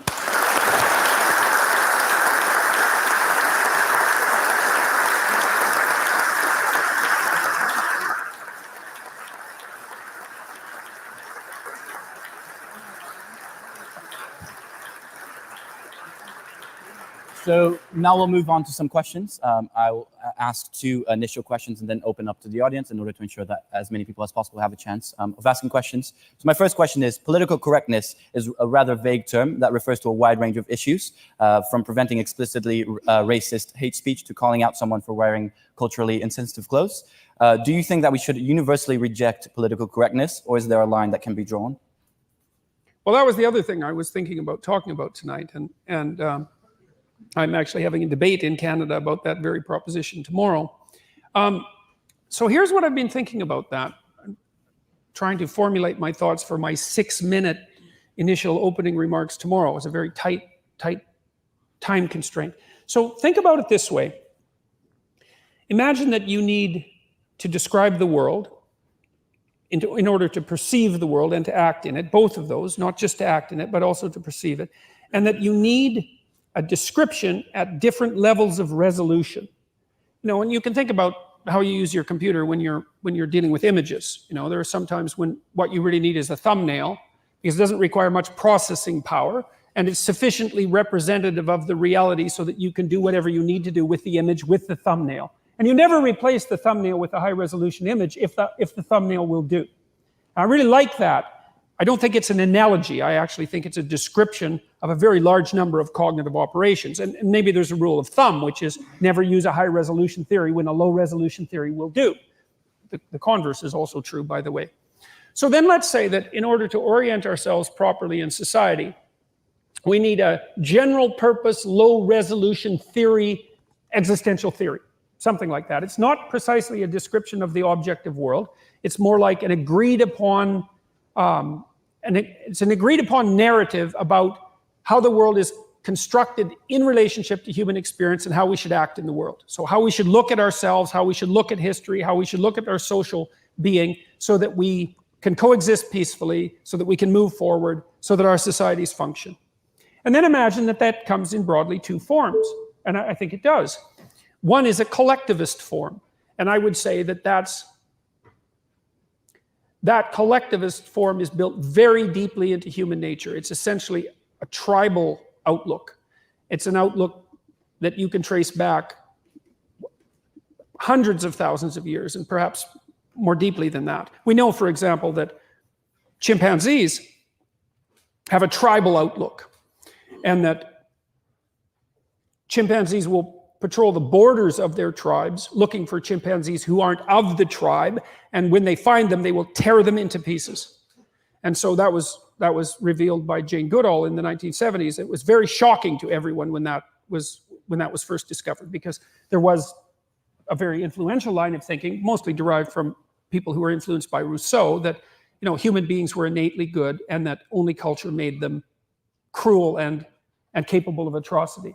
But the fact that the chimpanzees patrol their borders and tear apart their enemies really did that theory in a very serious way.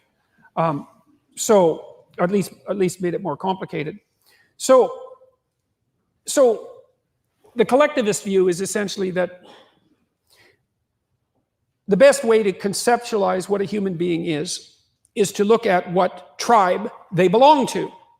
And the tribe might be, well, this is one of the problems with the collectivist view, is which of your tribal allegiances is to be paramount. And that's actually a fatal problem, by the way, because there's an infinite number of ways you can be categorized, and it isn't obvious which of those tribal allegiances should be canonical, and hence the rise of intersectionality, which is something that's a dragon that will eat its own tail, certainly.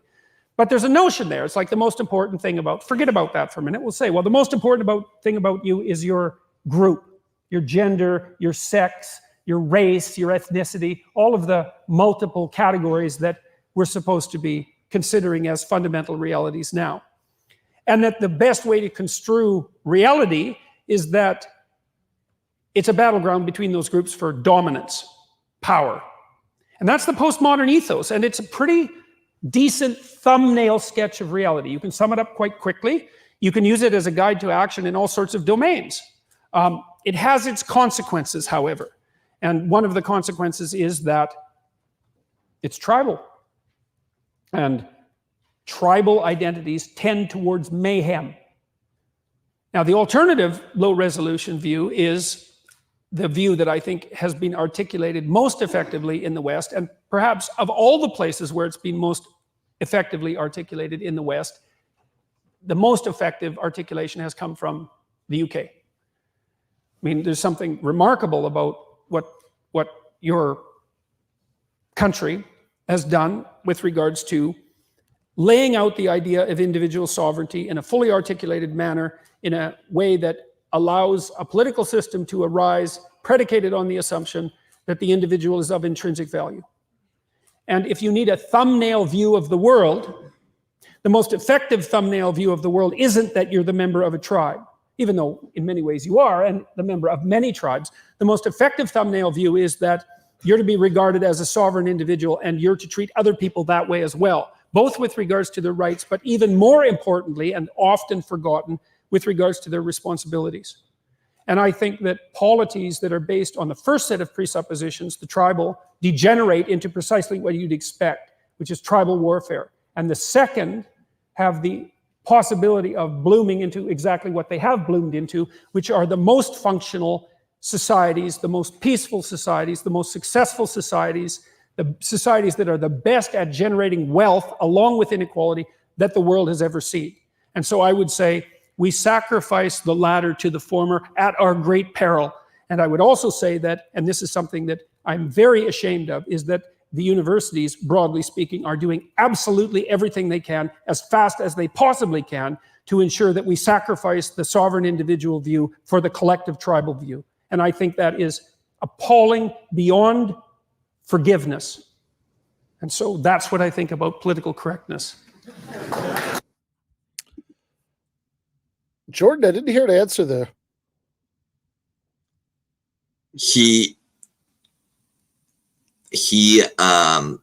goes from right and left to hierarchy and equality, and now he's at his collectivism versus sovereign individual moment.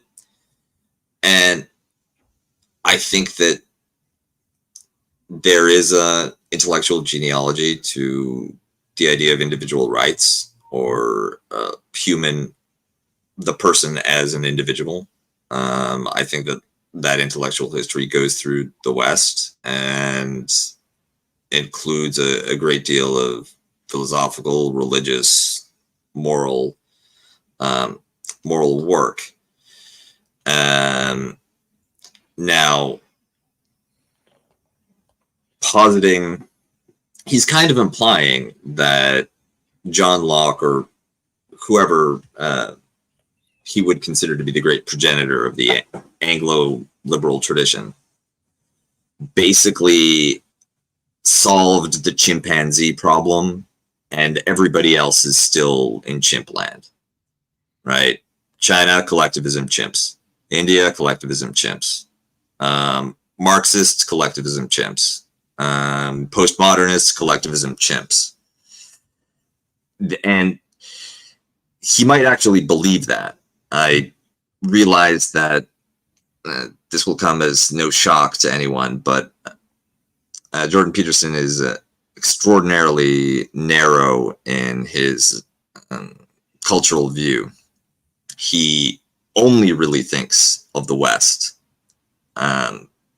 with the USSR as Mordor to in his Lord of the Rings cosplay, and he gives extraordinarily short shrift to developments in other parts of the world and historical periods that aren't the great age of Western expansion and growth. And he says that Western societies are the best, the most peaceful. And it's like, well, look, man, the one hashtag not all Westerners, not all white. Some of the places that have what one might imagine he thinks of as the best outcomes are socialist hellholes in Scandinavia, right? Like the exact places where he believes that the intellectual blueprint for free society has been shredded. And if Western civilization is so great, then why do so many Westerners have an issue with Jordan Peterson, right? Like he elides the fact that there's a huge debate around what the history and the heritage mean. And there's all kinds of things that you can look for if you go back in English history alone, right? Like I think it was John Dee, who was the king's alchemist or something and wrote great grimoires on witchcraft. Why isn't he foregrounding that as the contribution of the Anglo-Saxons? Maybe the reason why the UK got to have its empire has nothing to do with individualism and their sovereign political constitution, but because John Dee had the most effective pact with Satan.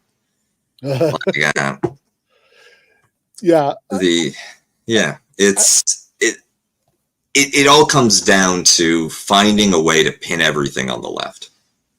Yeah. It's also like, I mean, does the left in this conception, I mean, just come out of nowhere? I mean, like this has always been what's struck me as very strange about Peterson's way of talking about the West or Anglo societies, whatever. That like, look, you really want to position yourself as a defender of the West, then shouldn't you be defending it against something non-Western? Like, I don't know, Buddhism, right? Get mad at Buddhism. Like it's not, because it's like all of these trends that Peterson is actually mad at are ones that have deep roots in the Western tradition. I mean, Marxism, obviously. But like even all the stuff about political correctness, it's like he doesn't think, he thinks political correctness is just this, random reversion back to some sort of, non-Anglosphere kind of tribalism. It's he doesn't think that has roots in liberalism. Like well, I think that the fact that it's political correctness and the cultural term of the left that really gets his ire up is not coincidental, because it's through the discourse of multiculturalism, decolonization, anti-colonization, anti-imperialism, that you have large groups of non-whites, non-Westerners, and women that adapt the leftist tradition, the very Western leftist tradition, into forms that he finds particularly threatening. And I think that that's not coincidental, because those are groups that Jordan Peterson, which he'll admit the gender stuff, but he's a little cagier on race, so I don't want to Sure. This is just my opinion of what he might think, but he perceives them as outside of the Western tradition and bearing that chimp mind virus of collectivism. Right. Yeah. I mean, it just, this always drives me crazy, because it's like what they're talking about here is political correctness. I suppose if this had happened in the last couple of years rather than 2018, wokeness, right? That's, but it's like, look, he's, what really they're talking about is like a certain strand in kind of left liberal cultural politics, right? That's like kind of what he's getting at. And that's stuff that has, I think it's more defensible and it's less defensible points. There's even a conservative or libertarian critique you could make of some of that stuff that is not how I would do it, but I don't think it's crazy, right? Like I can I could see, I could maybe see some of the point, but he's not giving that, and it's really, I mean, I think it is actually kind of important that he didn't answer the original question, because the original question was, oh, should you just reject political correctness outright, or is like some of it okay? Basically, is there a line to be drawn? And there was never a point where he really even pretended to be answering that question. Instead, what he just did is like, here's why political correctness is the devil. But even as the question was set up, right, there was stuff about well, okay, could be anything from political correctness, could be anything from sort of opposing outright hate speech to getting mad about Halloween costumes, something like that in the setup, right? And Peterson could have made some distinctions there, and he could have even related it to what he wanted to say. about liberal individualism. But I mean, this is, whatever. Maybe this is just the mature Peterson, already poking through the larva, that it's like he's just, he's too mad about the blue-haired social justice kids to make any sort of distinction or like grant any kind of complexity here. Yeah, I think that he has a particular reading of Marx, and what it really comes down to is Nietzsche. I can't remember if he quoted him already or if that's yet to come, but I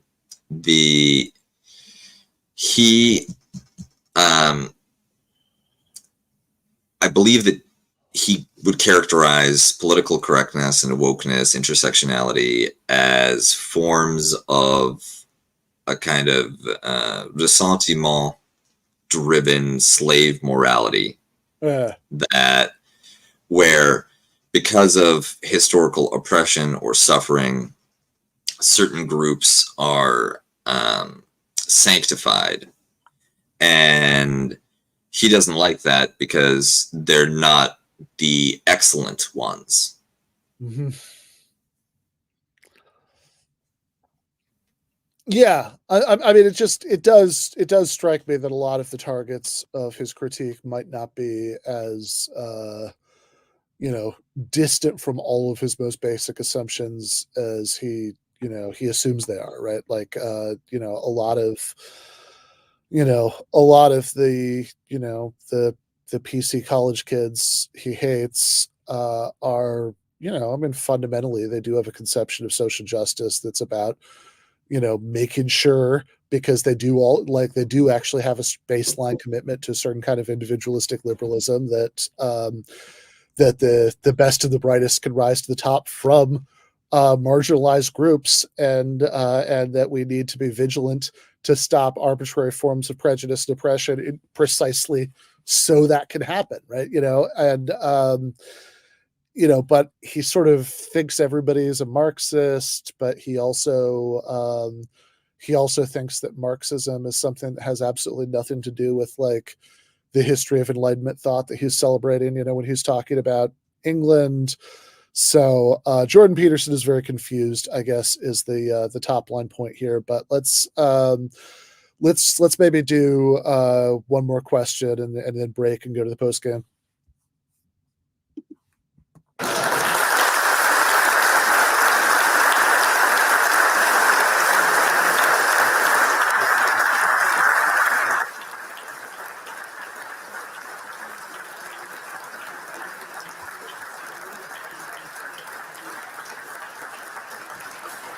All right, thank you. As a follow-up question, so your conception of truth, as you said, is tailored to what helps us survive and live. Doesn't that also mean that your approach to the meaning of truth is very similar to one of a postmodernist, which are a group of people you so clearly denounce? That's a good question. It's wrong, but it's a good question. Well, look, you always have to give the devil his due. And there's a central postmodern claim which arises from a very complex conundrum. And the conundrum is one that emerged in domains outside of the humanities, let's say. Although it emerged in the domain of literary criticism, because what happened in the mid-60s was that a very large number of disciplines simultaneously realized that it was actually technically impossible to perceive the world because there was an infinite number of ways that you could perceive the world. And so that bedeviled artificial intelligence. I mean, people thought for a long time that it would be easy to build machines that could see the world because there was the world and there were the objects, and figuring out what the objects were wasn't hard. It was maneuvering in the world that was hard. But that turned out to be wrong. It's really, really hard to figure out what the objects are, and we actually don't know how we do it. Now, 50 years later, we have machines that can orient themselves pretty decently in the world, but they really had to be built in embodied form, and I won't pursue that. At the same time, psychologists who were working on perception ran into exactly the same conundrum because they figured out that they couldn't figure out how we could see things. And we're still sorting that out. And the literary critics figured out that there was no obvious canonical interpretation for a piece of literature. And that raised a specter, which was, well, if there's no obvious canonical interpretation, how do you know that one interpretation is better than the other? So out of that arose the postmodern notion that there's no grand narrative. There's no justifiable grand narrative. There's an infinite number of ways of interpreting the world, and there's no grand narrative. And fair enough. But, well, that raises the problem of value. Like, if there's no grand narrative, how do you orient yourself in the world? And the postmodern answer to that was, well, let's forget about the complexity of that problem and sneak our closet Marxism back into the game. And that was completely intellectually, I mean, I've been accused of failing to notice that there's a contradiction between postmodernism and Marxism. It's not like I failed to notice that.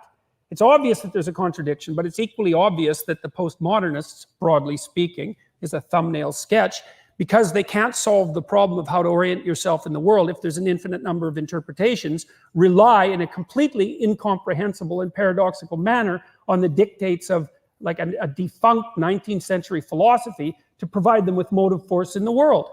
So, and that's a non-tenable solution apart from being dangerous beyond belief, as the 20th century bears sufficient evidence to.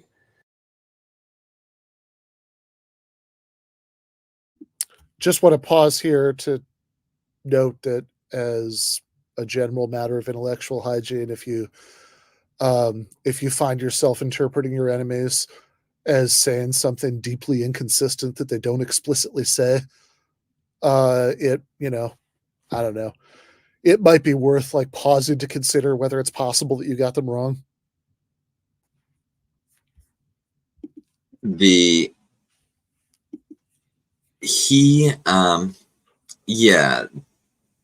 I think that it's been a long time since anybody has pushed back on him intellectually in a way that he felt he had to engage with, right? And the great thing about, ironically, for somebody who wants to talk about the sovereign individual as the great secret recipe for human progress, his attitude towards people on the left is chimpish, right? There's your tribal collectivism right there, Jordan, Dr. Peterson, right? The way that you discuss, you can't even describe a left argument without just retching in disgust. Mm-hmm. And likewise, the way he talks about leftists, right?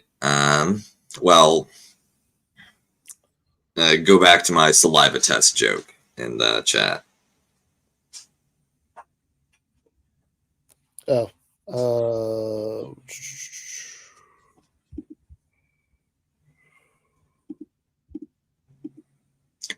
I wasn't actually. I didn't mean for you to do that. I apologize for disrupting them. But yeah, I thought there was something there, but yeah, go on. The implication is that, right, if somebody commented that it's as though he believes there might be a genetic test for leftism, and I'm like, yeah, and if the indicator turns blue when you drop it in the saliva, euthanize the baby. Yeah. Yeah, right. Like it just is incredible here that, he thinks that people who, and like, remember, Peterson, I mean, around this same time, right? I mean, when 12 Rules for Life, right? The references in there to the postmodern neo-Marxists, like, he's casting an incredibly wide net, right? He thinks basically that like, everybody with green hair yelling at him about pronouns is a postmodern neo-Marxist, and so he's admitting that the beliefs that he's attributing to these people are incredibly incoherent, right? It's like they're internally inconsistent, but he's saying, well, nevertheless, that's what they think, and it's like, man, I mean, can't you, like, okay, if so, like, can we see some receipts on that? Like, like you've got to, like, just asserting that, like, yes, obviously they think this deeply inconsistent thing. Yeah, I mean, like, can you, in fact, as a year after this, Zizek would ask him, can you give me some examples? And he famously could not in that conversation. And then, like, a year or two later on Twitter, he actually did come up with a list. And the list is great. Luke Savage wrote an article about it for Jacobin, but the list includes people like Catherine McKinnon, who is actually like extremely critical of both postmodernism and Marxism. But somehow she's on the list of the postmodern, Marxists.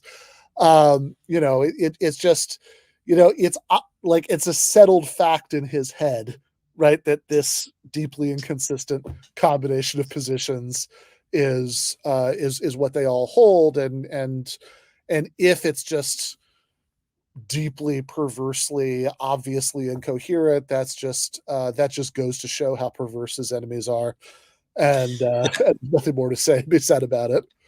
He anticipated the woke engine maintenance meme, where it's like, everything I don't like is woke, and if he doesn't like it, it's got to be neo-Marxist postmodernism, postmodern neo-Marxism, either, both, right? I'm surprised that may be one reason why he doesn't actually talk a lot about foreign affairs, because it's harder to make that equivalency when it comes to ISIS or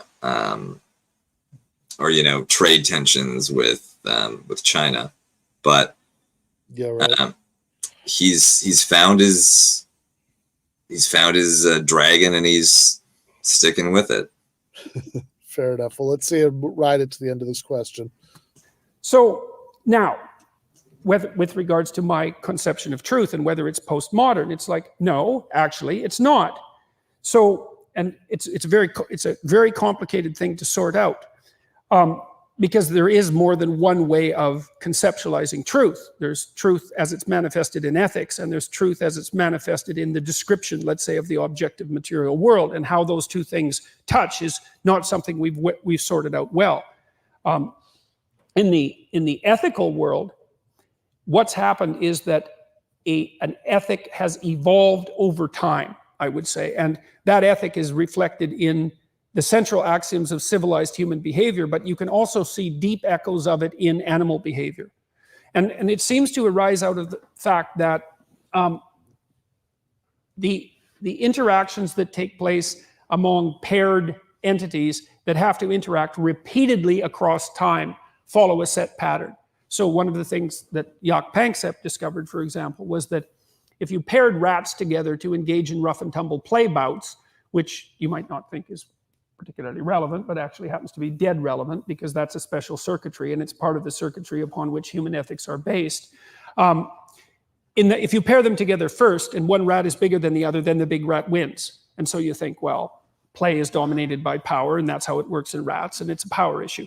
But if you pair them together repeatedly, which is a much more naturalistic experiment, what you find is that once the large rat dominates the small rat has to ask the large rat to play. And if the large rat doesn't let the small rat win 30% of the time in repeated play bouts, then the small rat won't play anymore. And you think, well, so what? It's like, no, not so what. That's a major discovery.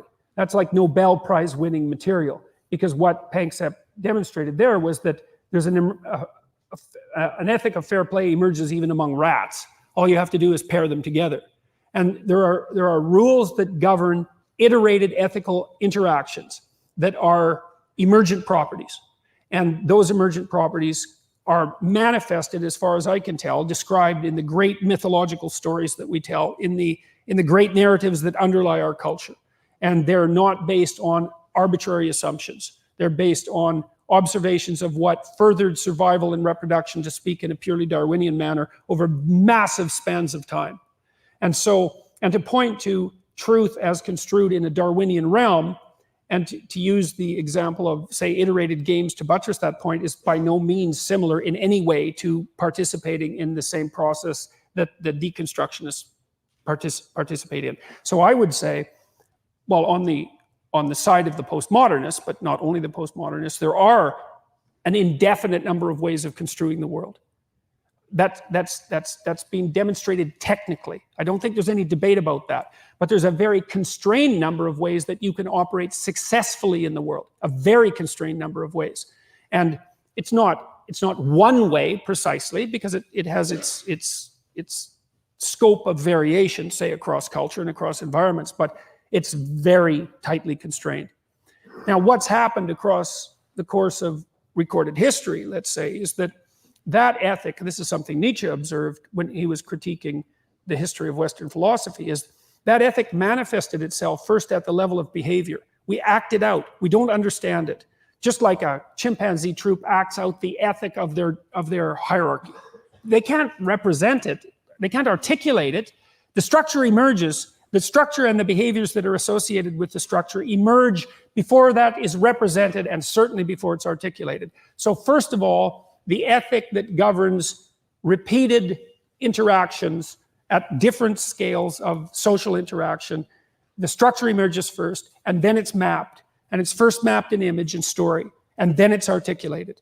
And I would say, well, I talked earlier about the role that England has played, that the UK has played in articulating the political doctrine of the sovereign individual. But the idea of the sovereign individual is far older than those political articulations. And it's based in a narrative structure that is in turn based on the observation of behavioral patterns that have emerged reliably across time. And that's not postmodern in the least. It's a very straightforward claim that there is something that approximates a universal human ethic that's built deeply into our biological and social structures, and that was constructed in no small part as a consequence of Darwinian mechanisms. So, thank you. So now we're... Yeah, again, the original question was about truth. That what Peterson is doing, that the questioner was asking if this is, inviting him to reflect on whether this might be similar to the sort of things that, post-structuralist thinkers who he doesn't like might say, is that, things aren't true because they correspond to objective reality. They're true, for some other reason. And there was a lot going on in there, but, I don't feel like he ever really addressed the core of it. I mean, I guess the ultimate point is that it's not that any old narrative will do. It's only a narrative that's going to be helpful to us. And also there aren't going to be very many of those. Yeah, I think the most charitable take that I could invent would be that he believes that there is some underlying metaphysical substrate to the observed world, which contains truth. And through the evolutionary process, that truth is revealed to the beings inhabiting that world. And when our ancestors became conscious enough to begin to verbalize the lessons imparted by the evolutionary process, right? Like rats learn the lessons but cannot verbalize them, which is why they have an ethic of fair play. But it was our ancestors in the writing of the Bible or whatever, the Odyssey. I don't know what his canon is, right? Like, does he have the Justice League in there, or I mean, is he a Star Wars or a Star Trek? He's a Star Wars guy, obviously. Anyway, and those narratives are the way of passing along this survival enhancing insight into the underlying truths revealed through the evolutionary process and for some reason that stops with the Bible or something, right? Like, and or maybe the reason that Locke is so great, and I think that the way that he would say it is along a very Ben Shapiro, Jerusalem and Athens kind of way, that the genius of the Western tradition was it took those truths and that were embedded and concealed and kind of intuited in those ancestral narratives and brought them to a rational articulation in the form of the liberalism he likes and not the liberalism he doesn't like, which presumably comes from the chimp id and maybe the devil or something. Yeah, that sounds right. Yeah, because otherwise his distinction, otherwise he is doing exactly what the postmodernists are saying, right? He's picking the Bible and these traditional wisdom books and creating his own hermeneutic of interpretation around them. And I don't know why is this the syllabus and not like the first, the top 10 entries in the IMD ranking of Seinfeld episodes. Yeah. Yeah, no, I think that's right. Like, I mean, I think, maybe the first time I ever heard Jordan Peterson talk, I'm not 100% on this, but it was definitely around the time that, he started to, impinge more on my awareness, was when he went on Sam Harris's podcast. I don't think it was called Wake. Anyway, it's gone by a few different names, but he went on Sam Harris's podcast.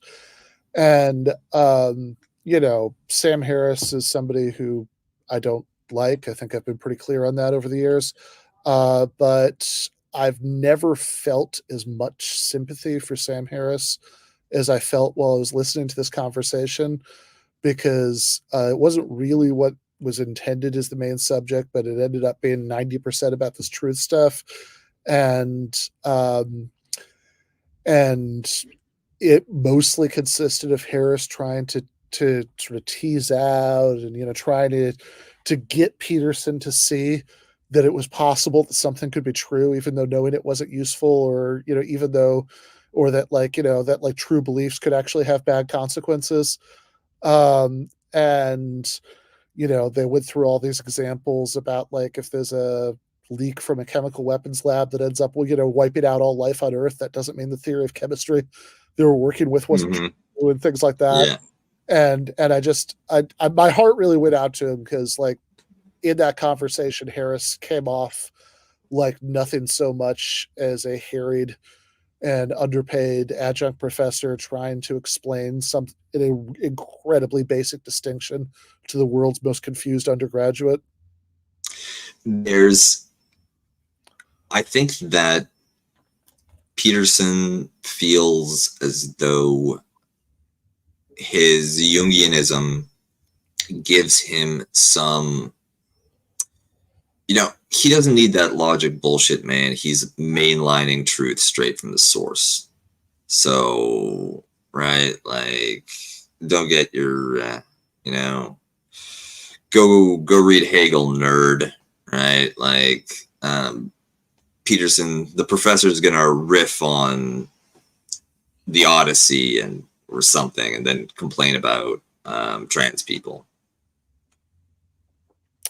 Well, we've got more of that to look forward to, and especially the complaining about trans people. That's exactly. We haven't even got into that tonight. We do have more of that to get to, but we are going to take a few minutes break and then be back in the post game for patrons. If you are one of those, you should have an email with that YouTube link.